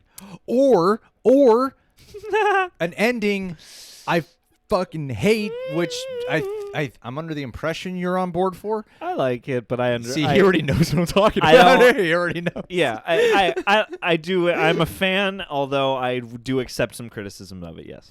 The Mist. Yeah. I hate that ending. I don't like it. Especially the fact that if you're like, you mean to tell me you couldn't even hear that shit? Yeah. Like, which was 2 minutes away from showing up. Mist You couldn't even hear mist that was shit. made of styrofoam. It was really a soundproof mist. Damn, there's like 1,000 people coming your way. They're you can't just- hear it. they're like not- 30 they're feet not away. 1,000 ninjas. There's like tanks and trucks and like. That's a trope I like, is when, like, in one moment, like a room you've been in for a long time, all of a sudden ninjas just come out of every shadow. Yeah, That's a cool like trope. in Tenet. Like in Tenet. Does that happen in Tenet? I have no idea. Yeah. All those ninjas in Tenet that no one was expecting. Yeah, that no one should have been expected to expecting. John's not drunk. Are you drunk? Are you drinking alcohol? This has like a little bit of alcohol, but it's just like a sparkling seltzer water. These alcoholics, they're always trying to downplay how much they drink. Huh? I have sloshed you guys. No, Mark Leach, Cabin in the Woods. Mark Leach, my friend. my friend Oh, Anissa too. hated the mist ending. Thank you, Anissa. I mean, I Okay. would assume you do, especially since you submitted the trope. Well, we got 2 votes, so you must be both correct. Justice for Nikki. I'm just kidding. I love your wife. I'm sure she's hotter than you, Bradley, and you're already pretty hot. So that's like, wow. You're hot, Bradley. Mark Leach, Cabin in. I read the last one. Johnny, you can read it. Cabin in the Woods is a horror film trope. It's smart enough to know how to put it into the film. It's the ultimate trope. P.S. Bring back Cat Alvarado. So you're saying that the actual like having a cabin in the woods that is the setting is a trope, Yeah. which it is. But are you also saying that Cabin in the Woods is a film that just has like way many tropes in it? Because that is also true. I mean, the whole idea was to present all the tropes and then subvert all the tropes, Mm-hmm. which is what they did pretty well. So, yeah. Mark, if you guys haven't seen Cabin in the Woods, you're doing yourself a disservice. I feel like probably everyone who's here now has seen Cabin in the Woods. Yeah. But yeah. And then follow it up with The Mist. Yeah. Followed with the mist right afterwards. Yeah, that's right, dude. Double feature yourself in that order. And no, thank you, Eric. I mean, I'm if I had a pizza during this live stream in this weather, I'd be like, I'd crash. We on this won't talk. You know what it will be though? It'll be when we're like, this is the last day we're doing the channel, people. After 15 years of Supernatural, we are shutting down the channel. Yeah, was it all that's holding it together? Yeah. But thank you, though. Seriously, one of these days we will take you up. Cabin in the Woods, put it into the film. Who we got next? Phencyclidine, PCP, pop culture podcast. How's it going? Horror movie trope. Friends and family automatically think the main character is lying about something or someone or something trying to kill them. Right. Yeah. Movies go out of their way to discredit main characters like that or have characters kind of pass off shit.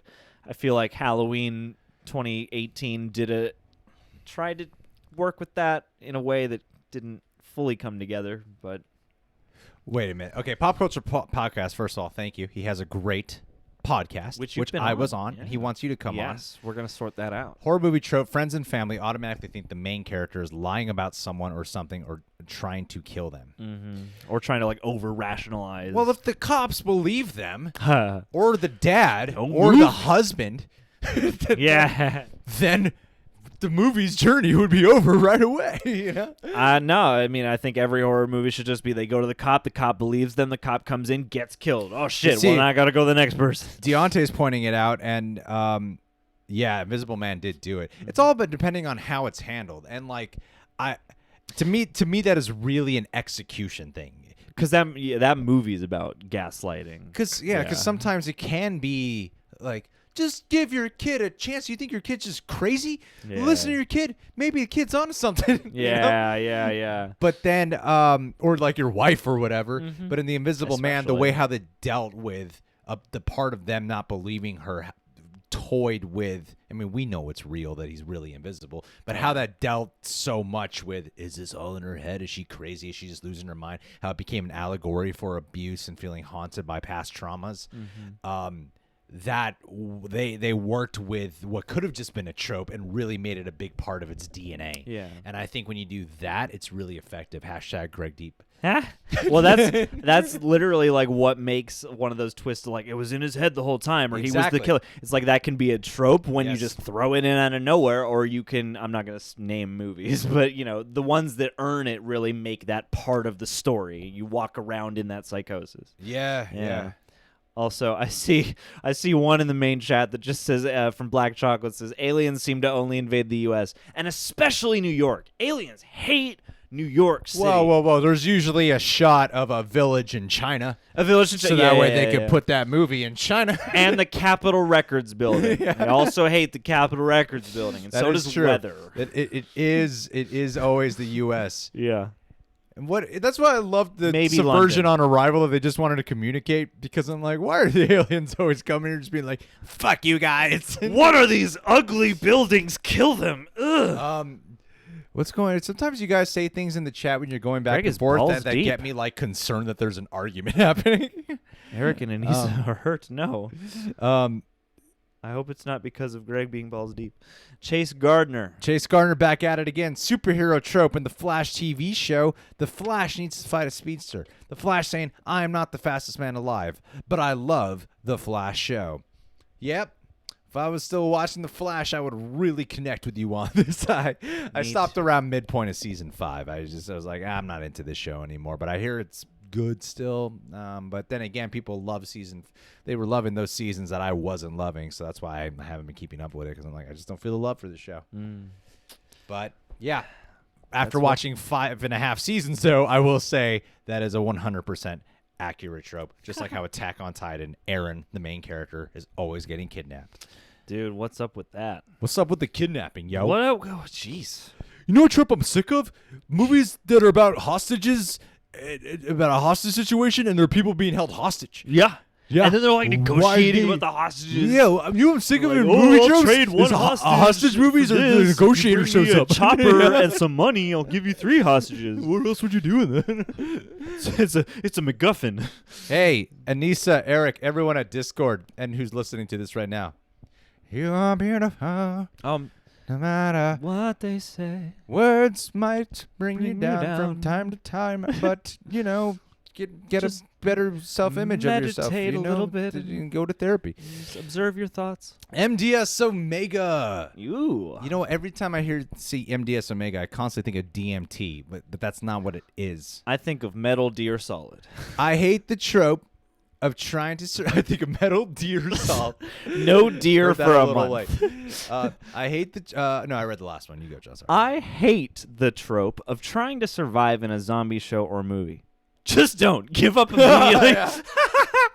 Yeah. Just Very- accept your losses. Very accurate. And then the movie would follow the zombie for the rest of the Yes. movie. Yeah.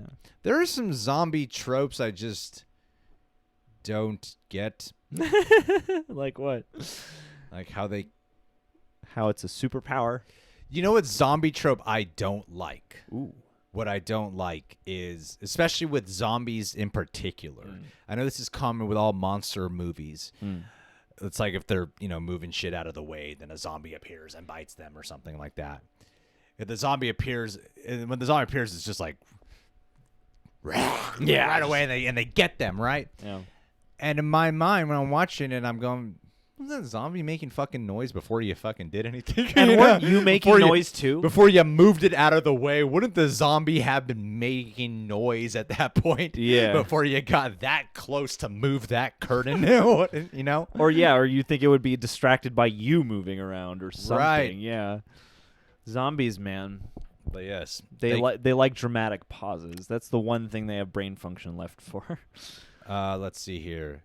Hey, if people ask about the Discord ojects better be answering in there. Ojects. Anissa back in the chat. She got a dual chat here. All right. A movie trope where the girl guy goes back to the toxic relationship, then after finally realize what they'd done, and they should have gone to the good one. And she also followed it up with, when y'all come to Texas, to show y'all some Southern hospitality. Greg, if you do choose to get married, who is going to be your best man? It's going to be a very awkward conversation between John and my brother. Shabby Koei. What I'm going to do is I'm going to get a pool cue, break it in half on my thigh, and I'm going to go, there's only one position open. Who wants it more? Yeah. There's only one position open. But that would be the perfect. It wouldn't be a Greg wedding without a Dark Knight battle royale to get to be your best man. But that would be the answer. And then but yes, would love to come to Texas and experience some of that Southern hospitality. You could take us to Joe Rogan's spaceship studio. Oh, yeah. The weird ass looking spaceship studio.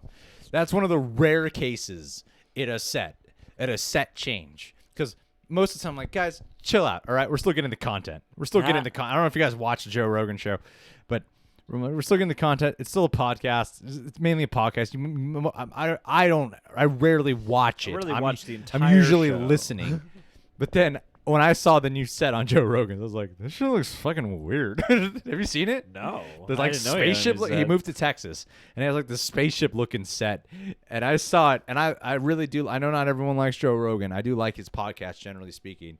I just disagree with him on a lot. I feel like you gotta always have to fucking caveat with Joe Rogan. I disagree with him on a lot of things, but I do find him very entertaining.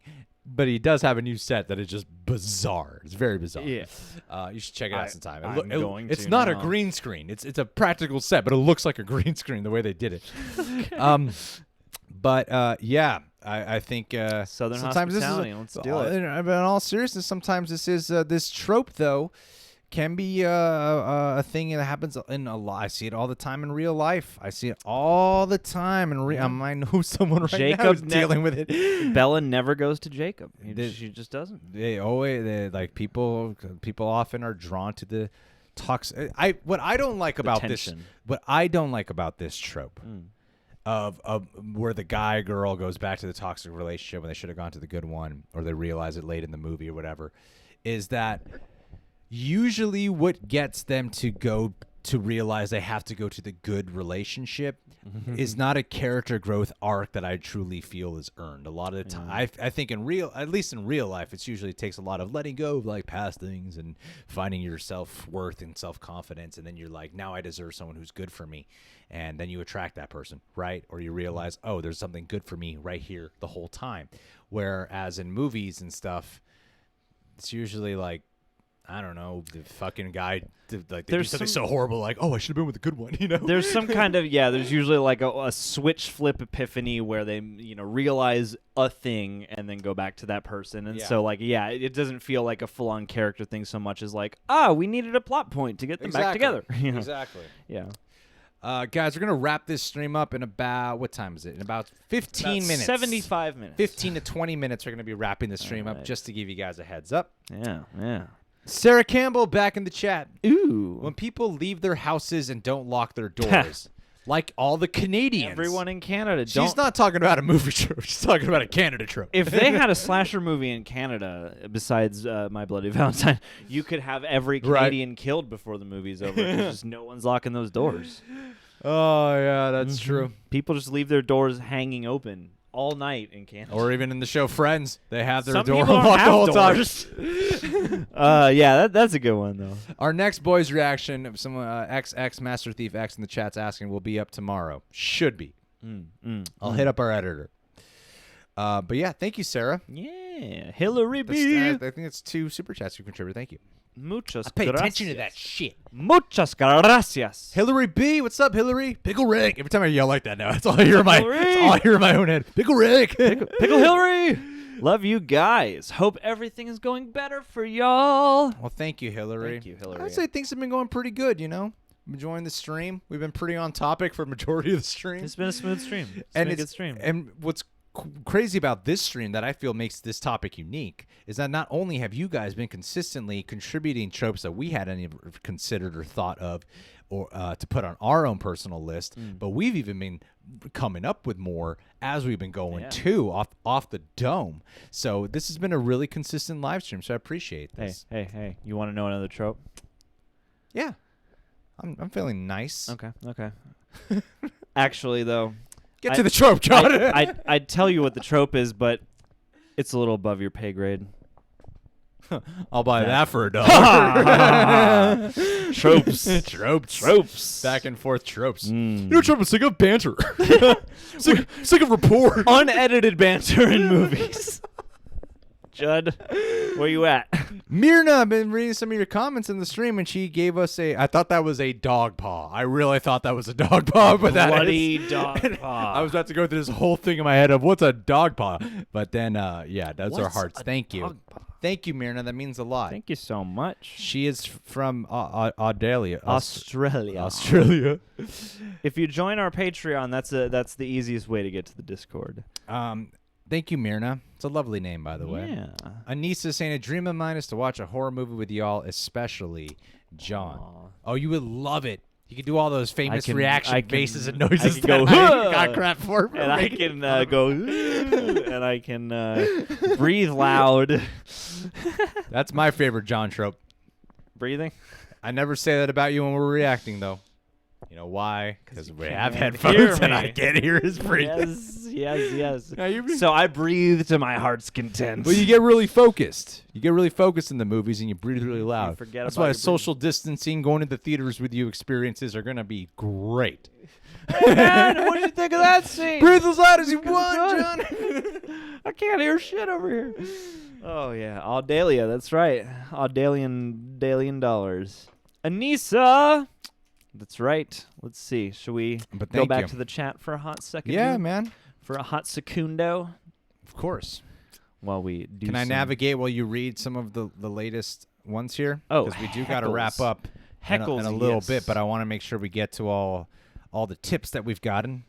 Yes, Bradley. This is the real Rejects experience. You get it here. All in IMAX 3D. Yeah, Next Boy's reaction. We talked about that. When a simple 5 to 10 minute conversation could easily solve the conflict of the movie. That happens a lot, especially in like madcap comedies, I feel like. Yeah. Thanos, I'm the inevitable Hulk. Give me a real I hate when people breathe. Breathing is so cliche. It is, man. Everyone's doing it. Everyone It's just won't stop breathing in movies. Show me a different way to Show me subsist. a movie where someone doesn't breathe. Come on, man. Or Everyone circulate breathes. their blood. Like, how trite. I saw the title for Don't Breathe, and I was like, oh, finally. A movie where someone's not breathing. And half the movie, they're still breathing There's anyway. so much breathing in this movie. What a bunch of bullshit. This is false advertisement. Fetty Alvarez shouts out. I know he's watching. All right, guys. So we are not going to. Thank you to everyone who's contributed to the Super Chat and the Streamlabs.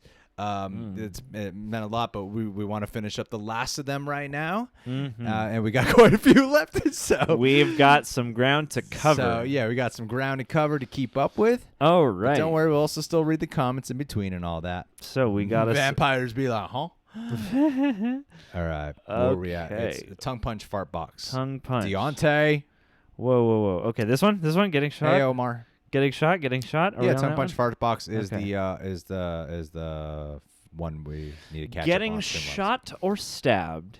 Uses liquor to sterilize makeshift surgery tools. Somehow here his friend with very little medical experience is very good at stitching. No infections. And sleep seems to be a great healing method. Yes. All of these are A+.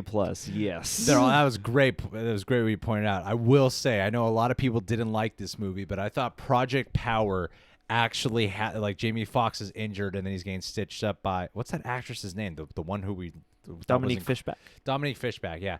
She's incredible in that Lawrence movie. Fishburne. Lawrence Fishburne or Dominic Toretto, one of the two. So Dominique Fishback, when she's stitching up Jamie Foxx, she does give a bit of a justification of how she knows how to do this. Let me add on to this, though, Tongue Punch Fart Box. Why is it always a vet they go to? I know. It's always a vet. Whenever a character's injured and they got to keep this under the radar, they always go to a vet. Every time. Like, one of you guys in one of these movies has to know at least one person in the medical field who works on humans. Or shit, there must be a human hospital somewhere nearby. Yeah, you know? How come everyone in gotta be at least one. these movies is close to a veterinary office? Flev is back. Yes, he says. The pants thing too. What pants? The pants thing too. Which pants thing? Like people getting pantsed, people wearing pants. I don't know what the pants thing too means. Did we make a joke about having pants? I don't know. Pants are pretty cliche though. Everyone's wearing them. Not sure, Flev. You got to clear it up in the chat, did buddy. You know? Have you seen this? Even ladies are wearing pants now. See? That's how mainstream the pants have become. XX Master Thief X. I don't want to spoil what our thoughts were or reactions were on The Boys, the next episode, but yeah, love that shit. I did. Everything with the chameleon. Doppelganger. Doppelganger. Right. Nick and Doug back at it. We asked him earlier in the stream, how the hell are you holding a private screening of Tenet? He has an answer for us. Thanks, Nick and Doug. Yeah. A theater near me lets you host a private screening of a new movie or classics. Oh, how cool. You can do it for awesome. A new movie? That's the best. Which just started with theaters reopening. Oh, that's really smart. Oh, my God, that's great. It's the time. That's great. We got to fly out to where you are. I am near your county, and if both of you guys wanted to come, I have 2 free tickets for you guys. It will be on Thursday. I could DM you. Maybe. Oh my goodness gracious! But I cannot watch this. I cannot watch this without Olivia. I can't watch it without my girlfriend. Right. That's my one rule. Right. And I don't know if John would be allowed to go, and that wouldn't be I'm my not your doing. Girlfriend. That's not my doing. John would have to run this by the people who he lives with first. They're at risk. But we'll talk. Oh yeah. It'll be good though. We'll talk. Maybe I've already done it though. This is really great. Tenet, yeah. But I might want to go to IMAX though, to be honest. IMAX. But I appreciate that, Nick and Doug. That's really sweet of you. Hells yeah. Either way, contact us. You just sound like a good person to know. If you can rent out a theater, imagine what else. Yeah. Flev Doran back at it. Don't like people in films watching black and white films on TV. Like, is it just a rights issue or what? I don't believe all these teens are cinephiles. Like this, especially in like small countries. Yes. I mean, they Small exist, towns. but there's always like the biggest cinephiles out there. Yeah. They got to exist though. That's a good part of our subscriber base. Will talk to us from like small towns in Missouri. Like, I don't know a lot of people in film, and that's why I love watching your channel, you know? So it does got to exist. It does have to be real. Yeah, but you know, but it does pull me out. It's funny how most movies are about those kids. Yeah. Like, this might be more of an editing technique, but I like transitional scenes. Gives a different flow to the episode. Fair enough. And the thing that I have to say about the thing with, like, especially with kids or high school where they have like their tech or theater or film department and they really know film. It's like, I know that exists, and I imagine that writers, a lot of the screenwriters probably have a background that from their childhood that felt that way. So that's probably what they're projecting or putting into their scripts in that time. You know what I mean? True that, G. True the AT. But thanks, Flevy. Flevolous Eric Dorn. Horseman, the main man. Thank you, buddy. Thanks, darling. Really appreciate it, dude. Overused trope in so many shows and movies. Will they, won't they? The Boys, Friends, Cheers. That's true. Mm-hmm. I feel like in real life nowadays, people kind of just do it. They do. They will. Well, the will they, won't they, I think, is especially overused on sitcoms. Oh, yeah, it's like a classic. That's like a classic producer note thing that you need. Like, yeah, we got to do this plot We got to line. keep, and that's why I really respect how The Office did it, because a big part of The Office was, because I agree, this is an annoying trope. Off, it was Pam and Jim. Would you say paying it off? Paying those off. Actually paying They those said off. Pamming it off. Just pamming it off. That's what we call I was that thinking now. Pam and Jim in my head. They set a new precedent. Now anytime they do, Pamming it off. we're pamming it off. Yeah, well, What's Pam Rachel off on Ross? they have, Pam and Jim get together. I think season 3 is when it gets there, or the end of there, and it actually made their relationship stronger. And I think, like Chandler and Monica, I never really viewed that as a strong will they, won't they. They just kind of started hooking up and got together, and they became this beloved couple. But specifically, The Office, I thought, was one of the best at showing that you can have them get together and you can keep the show strong. Yeah. Until Steve Carell leaves. You can keep the show strong. Oh, well, yeah, you can't lose your head. Yeah. You can't walk around without a head on. And Olivia has a hilarious TikTok, by the way. Oh, dude. Hilarious. Blow up her account. We want 1 million subscribers. TM, can my girlfriend come? She can't. She can't. Oh. She can't or she won't. Yeah. Call back to earlier. Full circle. In Full the live circle. stream. Banter. All right, Mimi M is in the Streamlab. There's a couple of questions in this chat I really want to answer super quick. Let's do it. Boys, tomorrow. Do you need Misha Collins? I watched the Honest trailers already by myself on my phone. Didn't react to it. Sorry, but it was hilarious. The Louis C.K. joke I loved. Some writers from Honest trailers replied to me about that on Twitter. Check that out. And check out Olivia's TikTok. This is great live stream energy. This is right? Greg speaking. This is how Greg really talks. Mimi, Mimi M. When they use Pickle Rick. Pickle Rick. Thanks, Mimi M. Mimi M. When they use real life mental illness disorder as a scary element in a villain. Example, dissociative identity disorder in Split, or Psycho, spasmodic dysphonia in Us. I love these movies, but it's something to think about. Or the he, she is the chosen one trope, which that got so heavily played out recently. He, she, chosen trope is the Disney's biggest problem. Yep. Whenever they really go wrong with their characters becoming powerful. Well, and that became the theme of every reboot after a while, is there became this element of you're the chosen one somehow, or Peter Parker, your dad had this destiny in mind for you, and you were or April O'Neil, your dad made these turtles and it's your destiny. It doesn't always need to be destiny, It's it's sillier a lot of the time when it is. What I think about this particular one that you're pointing out, though, Mimi, honestly, this is probably one of my top favorite live streams we've ever done. This is a great A. This is a great live stream. I really am enjoying this one a lot.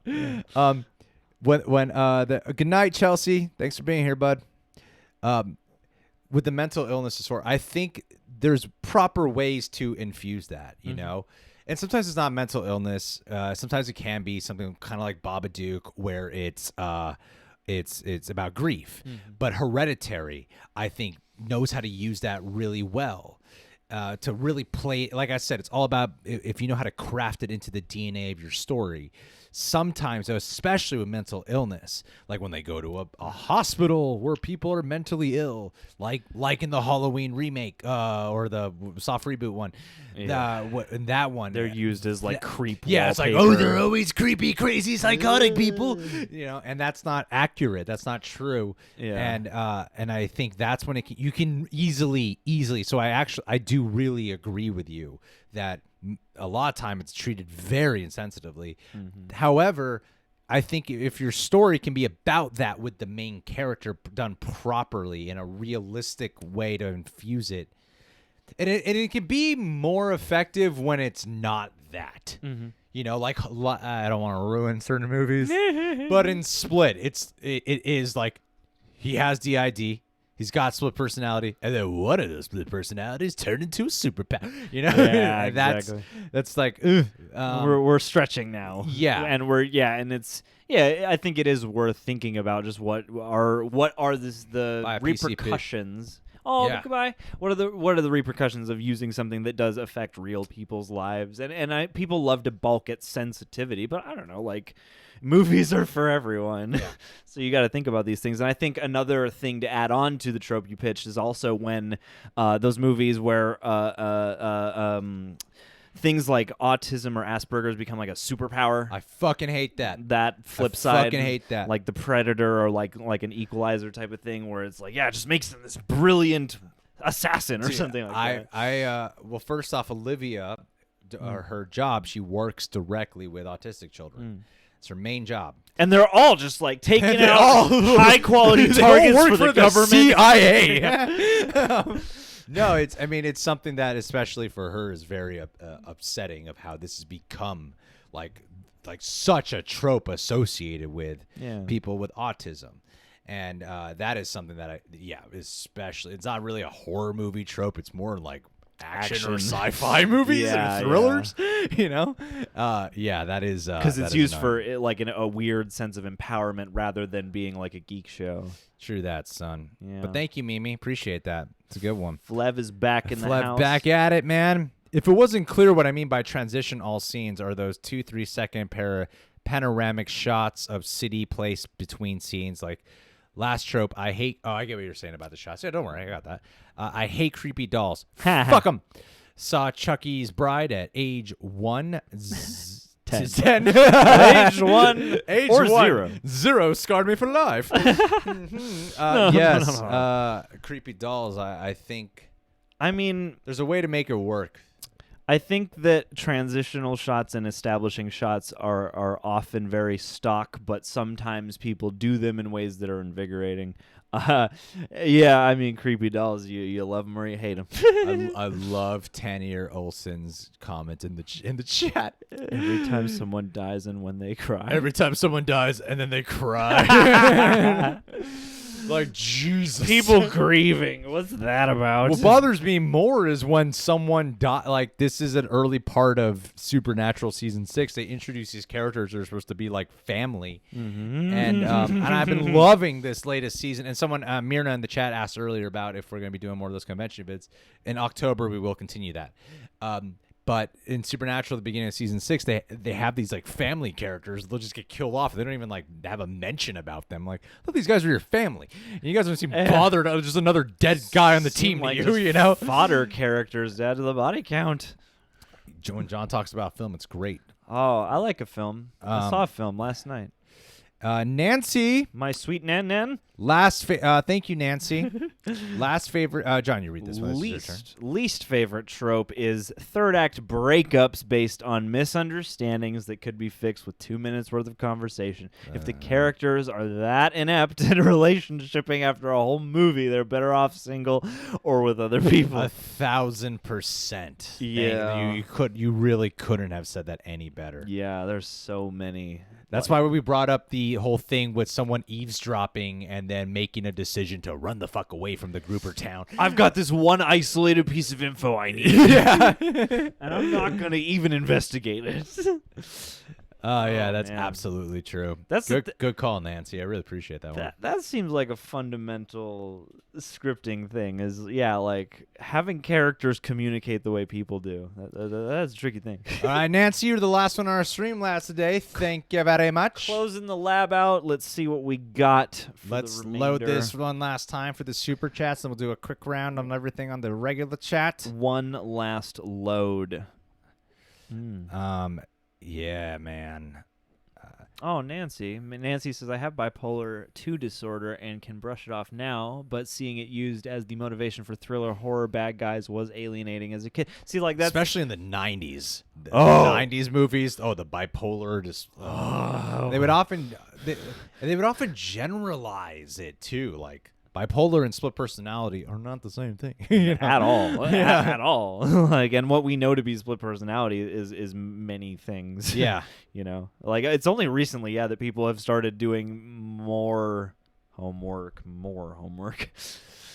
John, how'd you do this so smooth? You pulled the little cursor there and just like gently with your wrist just do your magic there. Okay, so we got a few to get through here, and then we're gonna wrap up with the die. Okay. Oh wow, we're way behind. All right, Okay, we can do this. We can do this. We got this, guys. We got this. Quality answers coming your way. We got a Nisa Insert gas station joke. Oh, we missed that earlier with the whole I dream of mine is to watch a horror movie with you, especially John. That's what that was at going. the gas station. It was where going the off of drive-in that is. one. Yeah, Yeah. my bad. Driving Thank gas you, Nisa. station.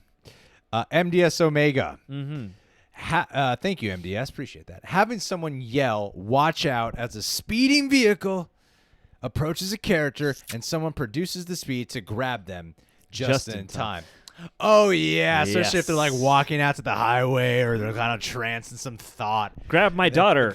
Pull them out of the way. Yeah, that's an annoying one. Yeah. That or It's always predictable, too. It's like, let them get hit. Yeah, it would surprise us. I mean, that's that and like semi trucks that make no noise until they're right next to you and they're loud as fuck and sound like monsters. Oh yeah, like in Pet Cemetery. That's a good fucking trope. That's a fucking trope. What I'm talking about, John. Oh yeah, trope chat. Oh, good night, Robbie Brown. Good night, Robbie. Thank you, buddy. So there was another trope going off of what you're talking about, MDS, and what you're mentioning. Is the one where characters get hit by a bus. Like, why are people always getting hit by buses in these fucking movies? You know what I mean? People don't respect bus drivers. They're They always don't. like crossing the street, and sometimes a lot of times not even like a chase scene or something. They're just having an argument. Yeah. Like Mean Girls, I thought did it great because it was a reoccurring bit of them getting hit by a bus. Like that was funny. But in movies, it just happens so often. I'm like, who are these bus drivers? Why does the bus driver never get out of the bus to go check on the person they hit? You work for like the city. Come on. Like, what the fuck is going on in these movies? Hey, I mean, maybe we just don't live we're in LA. Our public transport's not that good. Maybe there are more people getting mowed down by buses than we realize. Verdugo Silver, I think we know what movie he's referencing. John, you got a better handle on this script than I do. Don't worry. You highlight Verdugos. Verdugs. Escaping from something that moves. Final Destination. Yes, thank you, Isaiah. That was a good one, too. Ooh. But please, John, Verdugo. Thank you, Verdugo. Escaping from something that moves in a straight line by running away in a straight line. I think we all know what movie he's referring to here, which became popular for It's that. a great movie. It's one of my favorite sci-fi films of all time. The best review we've ever done that we never put up on the channel and reshot the review. Prometheus. Oh yeah, the masterpiece where they bring up all these questions that we're going to answer in not Alien Covenant. It's true, man. Yeah. You really could have running left or right would have been an instrumental choice for that movie. Oh goodness gracious! It does happen on a lot. It does. It does happen way too often. It's the like running away from something that's like if you just make a left, you'll be fine. Yeah, and you feel like just like one quick look, like you would throw a look over your shoulder to see what you're dealing with, even if you're freaked. That's true, man. Anissa's back when they are running away from something in the woods, and then they try to hide behind a tree. Lol, like you couldn't find a better spot, or. I guess if you're in the woods, you could try to bury yourselves under some leaves or something like that. Yeah, you always hope that you would come, like in Lord of the Rings, when they jump off the path into just this like particularly overgrown set of roots. Yeah. It's like a natural hiding place, but otherwise... Actually, going off of what you're talking about, what trope annoys me is if like the horror villain is like right here, like let's say like this is a wall and John is on the other side and I'm about to peek over to see John as he's cowering away, and then someone just calls my name or I hear like something drop in the background. I'm like, oh, let me go the fuck over there and not finish my glance over here. What was that? Yeah. Oh, well, good thing no one's here. Well, I'm going to completely ignore this situation now, even though all I had to do was peek for a second. Hey, man, a little peek can end your life, all right? Why do I have the gorilla grip? Where does that come from? Because you're great with the WAP. Oh, that's right. That's WAP. right. That's still the greatest reaction. Maddie back in the chat. Maddie. When the villain is shooting a machine gun Kelly and the bullets somehow don't hit the hero. Like, is the villain that bad of a shot? All of them, yes. They all are, all the henchmen. It's always most annoying when they've established the villains are great shots. Good at what until they it do. comes time to shoot their lead character, who's like not far away. I can't. You know, when it's the big one, when it really counts, I just can't. I just can't when it really counts. Fuck? You know? Why? I'm nervous. You know, like what if I don't have enough bullets? Well, why do they turn into stormtroopers at that very moment? you know? Yeah. I don't know. Everyone's got to go back to gun school. That's a great call, Maddie. Oh, Ramiro Sanchez. Ramiro. Thank you, Ramiro. Hi to you, too. Thank you so much, buddy. Really appreciate that, man. Just join the chat to say hello. Hello right I back love to you. Love you, buddy. Thank you. Christina. Thank you, Christina. Shout out to my daughter, Harley Quinn. Real legal name for her 10th birthday. Happy birthday to your daughter, Harley Dude, Quinn. happy birthday, Harley. I just finished Harley Quinn Season 2. Really liked it a lot. Love your work. I hope Kite Man comes back. Talk to him. Yeah. Talk that's to a him. great name to give your daughter. What I'm really hoping for your daughter's birthday, I'm hoping that when she blew out her candles, that she wishes that her birthday wish was that she does not turn into a toxic, codependent psychopath down the road, because that's Harley Quinn, and I hope you realize that's what you named your daughter. yeah. After actually, I'm just kidding. She won't be that. She'll be way better than that. She'll be what Dr. Quinn should have been. She'll be better. A good doctor. She'll be better than Dr. Quinn or Harley Quinn. Kevin Smith. Happy Just birthday saying. to your daughter. Robbie She'll Brown. never see this shout out. Oh, she might. Especially don't let her see that part of that joke right there. No. All right. Bane is hilarious in the Harley Quinn show. Fuck yeah. Robbie Brown. When someone is the chosen one. Oh, yes. Oh, yes. Also, just watched Knives Out for the second time to look out for the clues. One of my faves of 2019. You know, I need to see it again. I've only seen it the once. Knives Out is a lot more what I wish Murder on the Orient Express was. Yeah, that's a good call. That's a yeah, good call, great for call. sure. Thank you, Robbie. Appreciate that, buddy. I'm glad that you agree with me that your call was good. Yes. Mark Leach. How's it going, Mark? Hey, Mark. Marky Mark. Marky Mark and the Wahlburgers. I want to send the super chat to send love to you both. You make a difference to us. Aw. And to Anissa, Eric, and Bradley. They have helped make the Discord family. They absolutely have. And honestly, what you guys have developed over at the Discord is you've developed real personal relationships. Yeah. You guys have really developed friendships. And within that, sometimes there can come little quarrels, life things that get brought up, which I understand, but just keep in mind to keep communicating with each other, because I've seen some other Discords before. I've skimmed them, and usually it all is pretty much surface level discussion.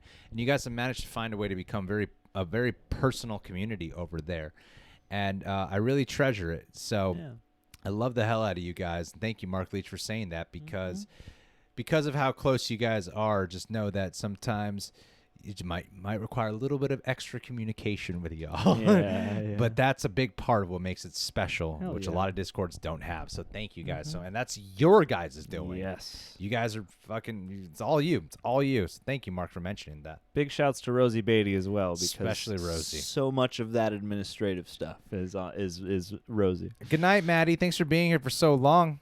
Anissa. I have to work tomorrow and I don't want to go. Why the fuck would you Then want to go? don't. Don't go. Just Stop skip going to work. work. Who needs to go? Call in sick to work Just at the go. hospital. Yeah. Do they just tell I you to can't come in? to work today. I'm sick. Well, you should come in because this is a We'll hospital. treat you, and then we can just Yeah. get you right back on the clock. We'll give you that special. Oh, yeah. How do you call off work if you work in a hospital? There's no excuse. PCP, Pop Culture Podcast. Thanks, dude. Jamie, pull that shit up. He's doing a Joe Rogan reference. I get it, buddy. Did you Dude, get it? I did. Once you explained it, yeah. Once you said what it was, I understood it. Because I was like, I have heard him say that before on a Joe Rogan podcast. Dragon Soldier. Dragon Ooh. Soldier. How epic. Thank you for gracing us with your presence. A horrible trope.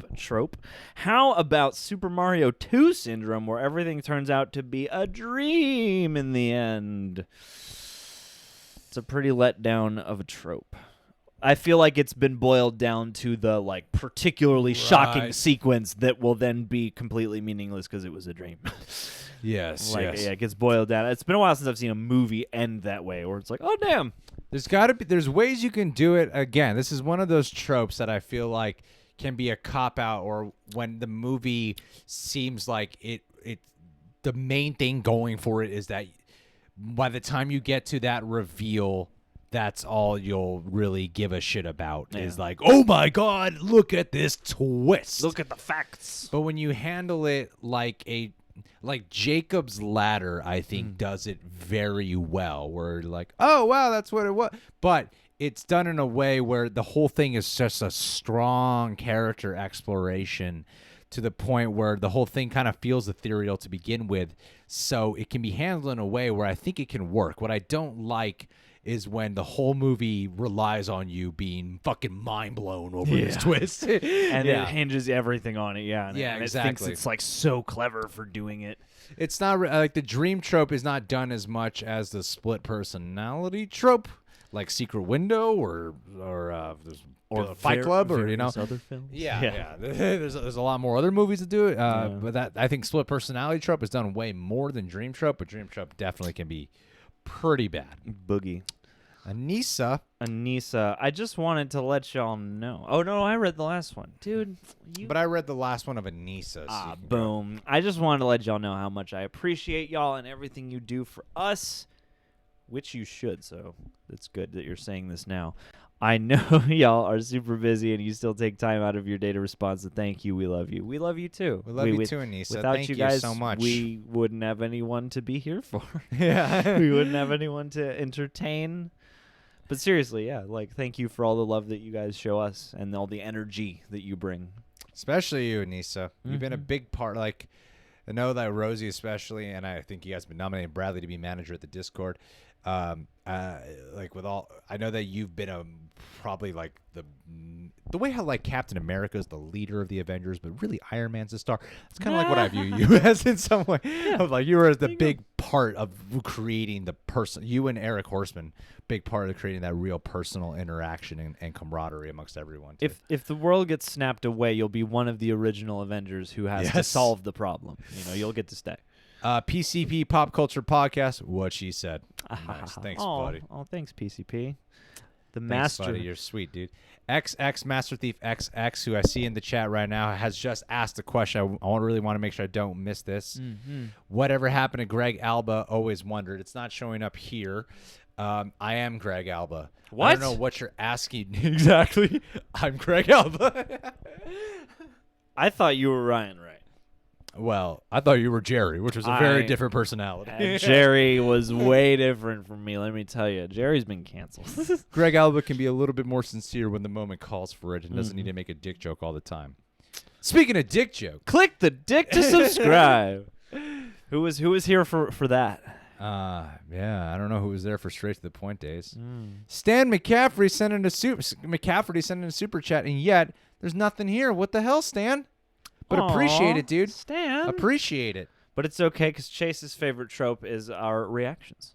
Oh, which is thanks, a trope Chase of this Gardner. channel. That's so sweet. Which is a trope of this channel for sure. Anissa says, my favorite trope is y'all friendship melts my heart. That's a trope. It's been no. overdone to death. Well, this friendship is melting my heart too, but not in a sentimental way. It's corroding our hearts. It's corroding. There's it's rotting. You guys don't realize a real life version of The Fly is slowly taking place. And we are morphing into something else behind the camera. At any point, we could just be a writhing mass of gristle and meat. Yes.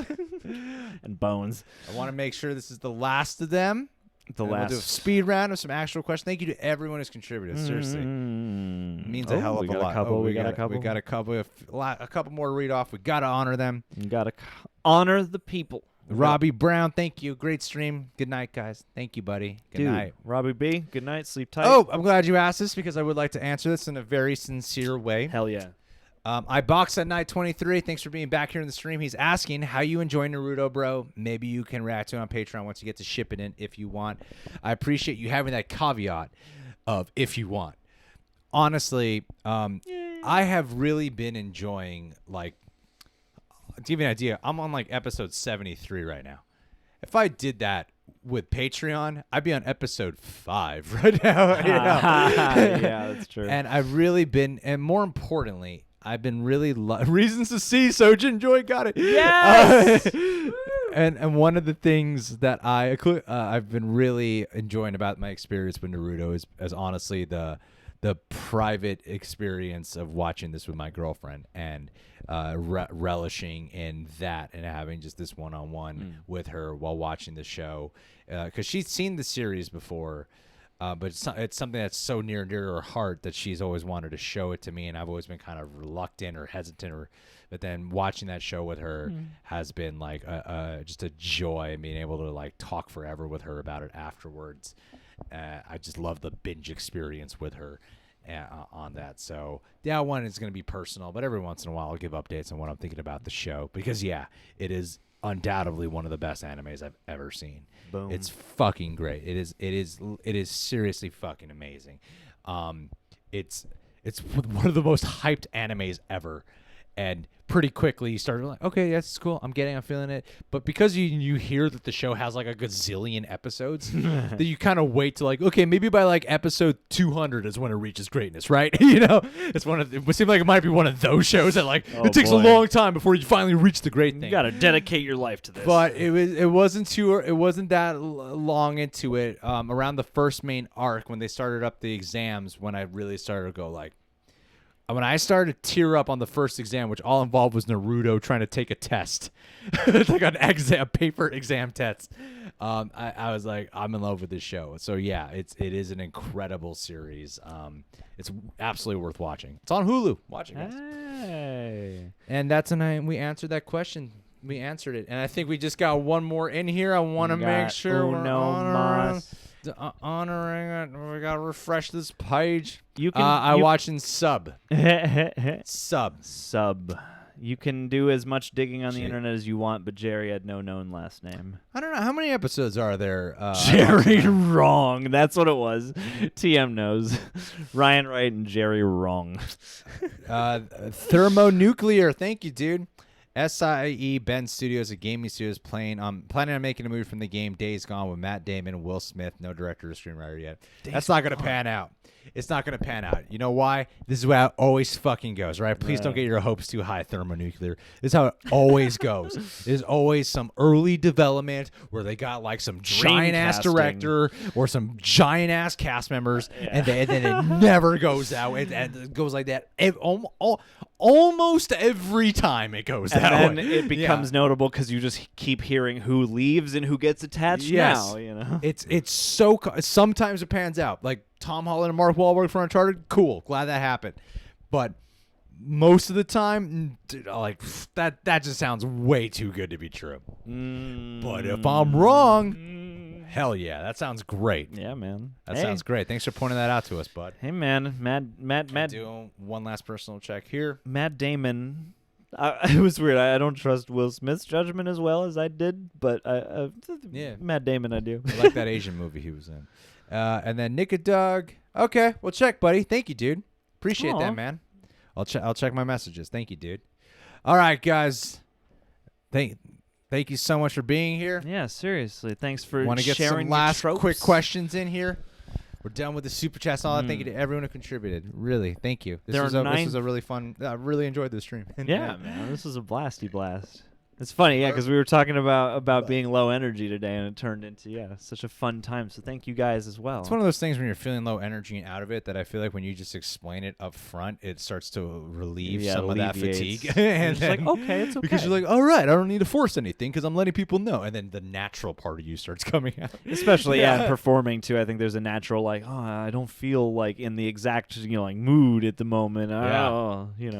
To be continued trope. Maybe we'll just continue this another time because it seems like an endless thing. Paul from the Philippines, Pinoy Pride, buddy. Oh, look out. Love it. You too, Bradley. Ashu, good to see you too, buddy. Ooh, Little ass to be continued trope. We will continue this. Best, Eric Horstman. Best movie soundtrack. I love that you're shouting out all the love to all these people here. My favorite movie soundtrack, I don't know, something with Hans Zimmer. Why the fuck not? Bye, Nisa. I love you. Nisa. We love you. We do gotta go. Eric, I gotta make some Chase, thumbnails for the Robbie, boys. It'll take a long time. Tyler, you're Isaiah, awesome. Thank you, dude. Ashu. Come on, get your goodbyes in here. iBox at night. Paul Bye, Nathaniel Mark Paolo. Leach. See you, buddy. Oh, goodness. Omar, TM. love you too, my friend. Myrna. This is fun. This is fun. Only a few people have said goodbye. I thought more people would say bye. I know. Just clicking off the we're videos.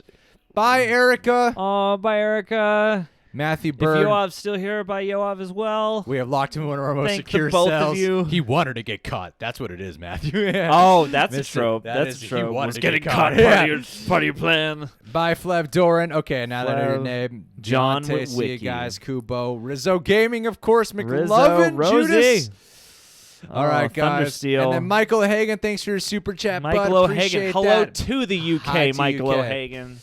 All right, Patron guys. Michael O'Hagan, by the way. Shouts out to you. You'll see your name at some point this month. Amen to that, yes. Amen. All right. Love you guys. We'll see you all soon. Cheers. John, All the love. close us out.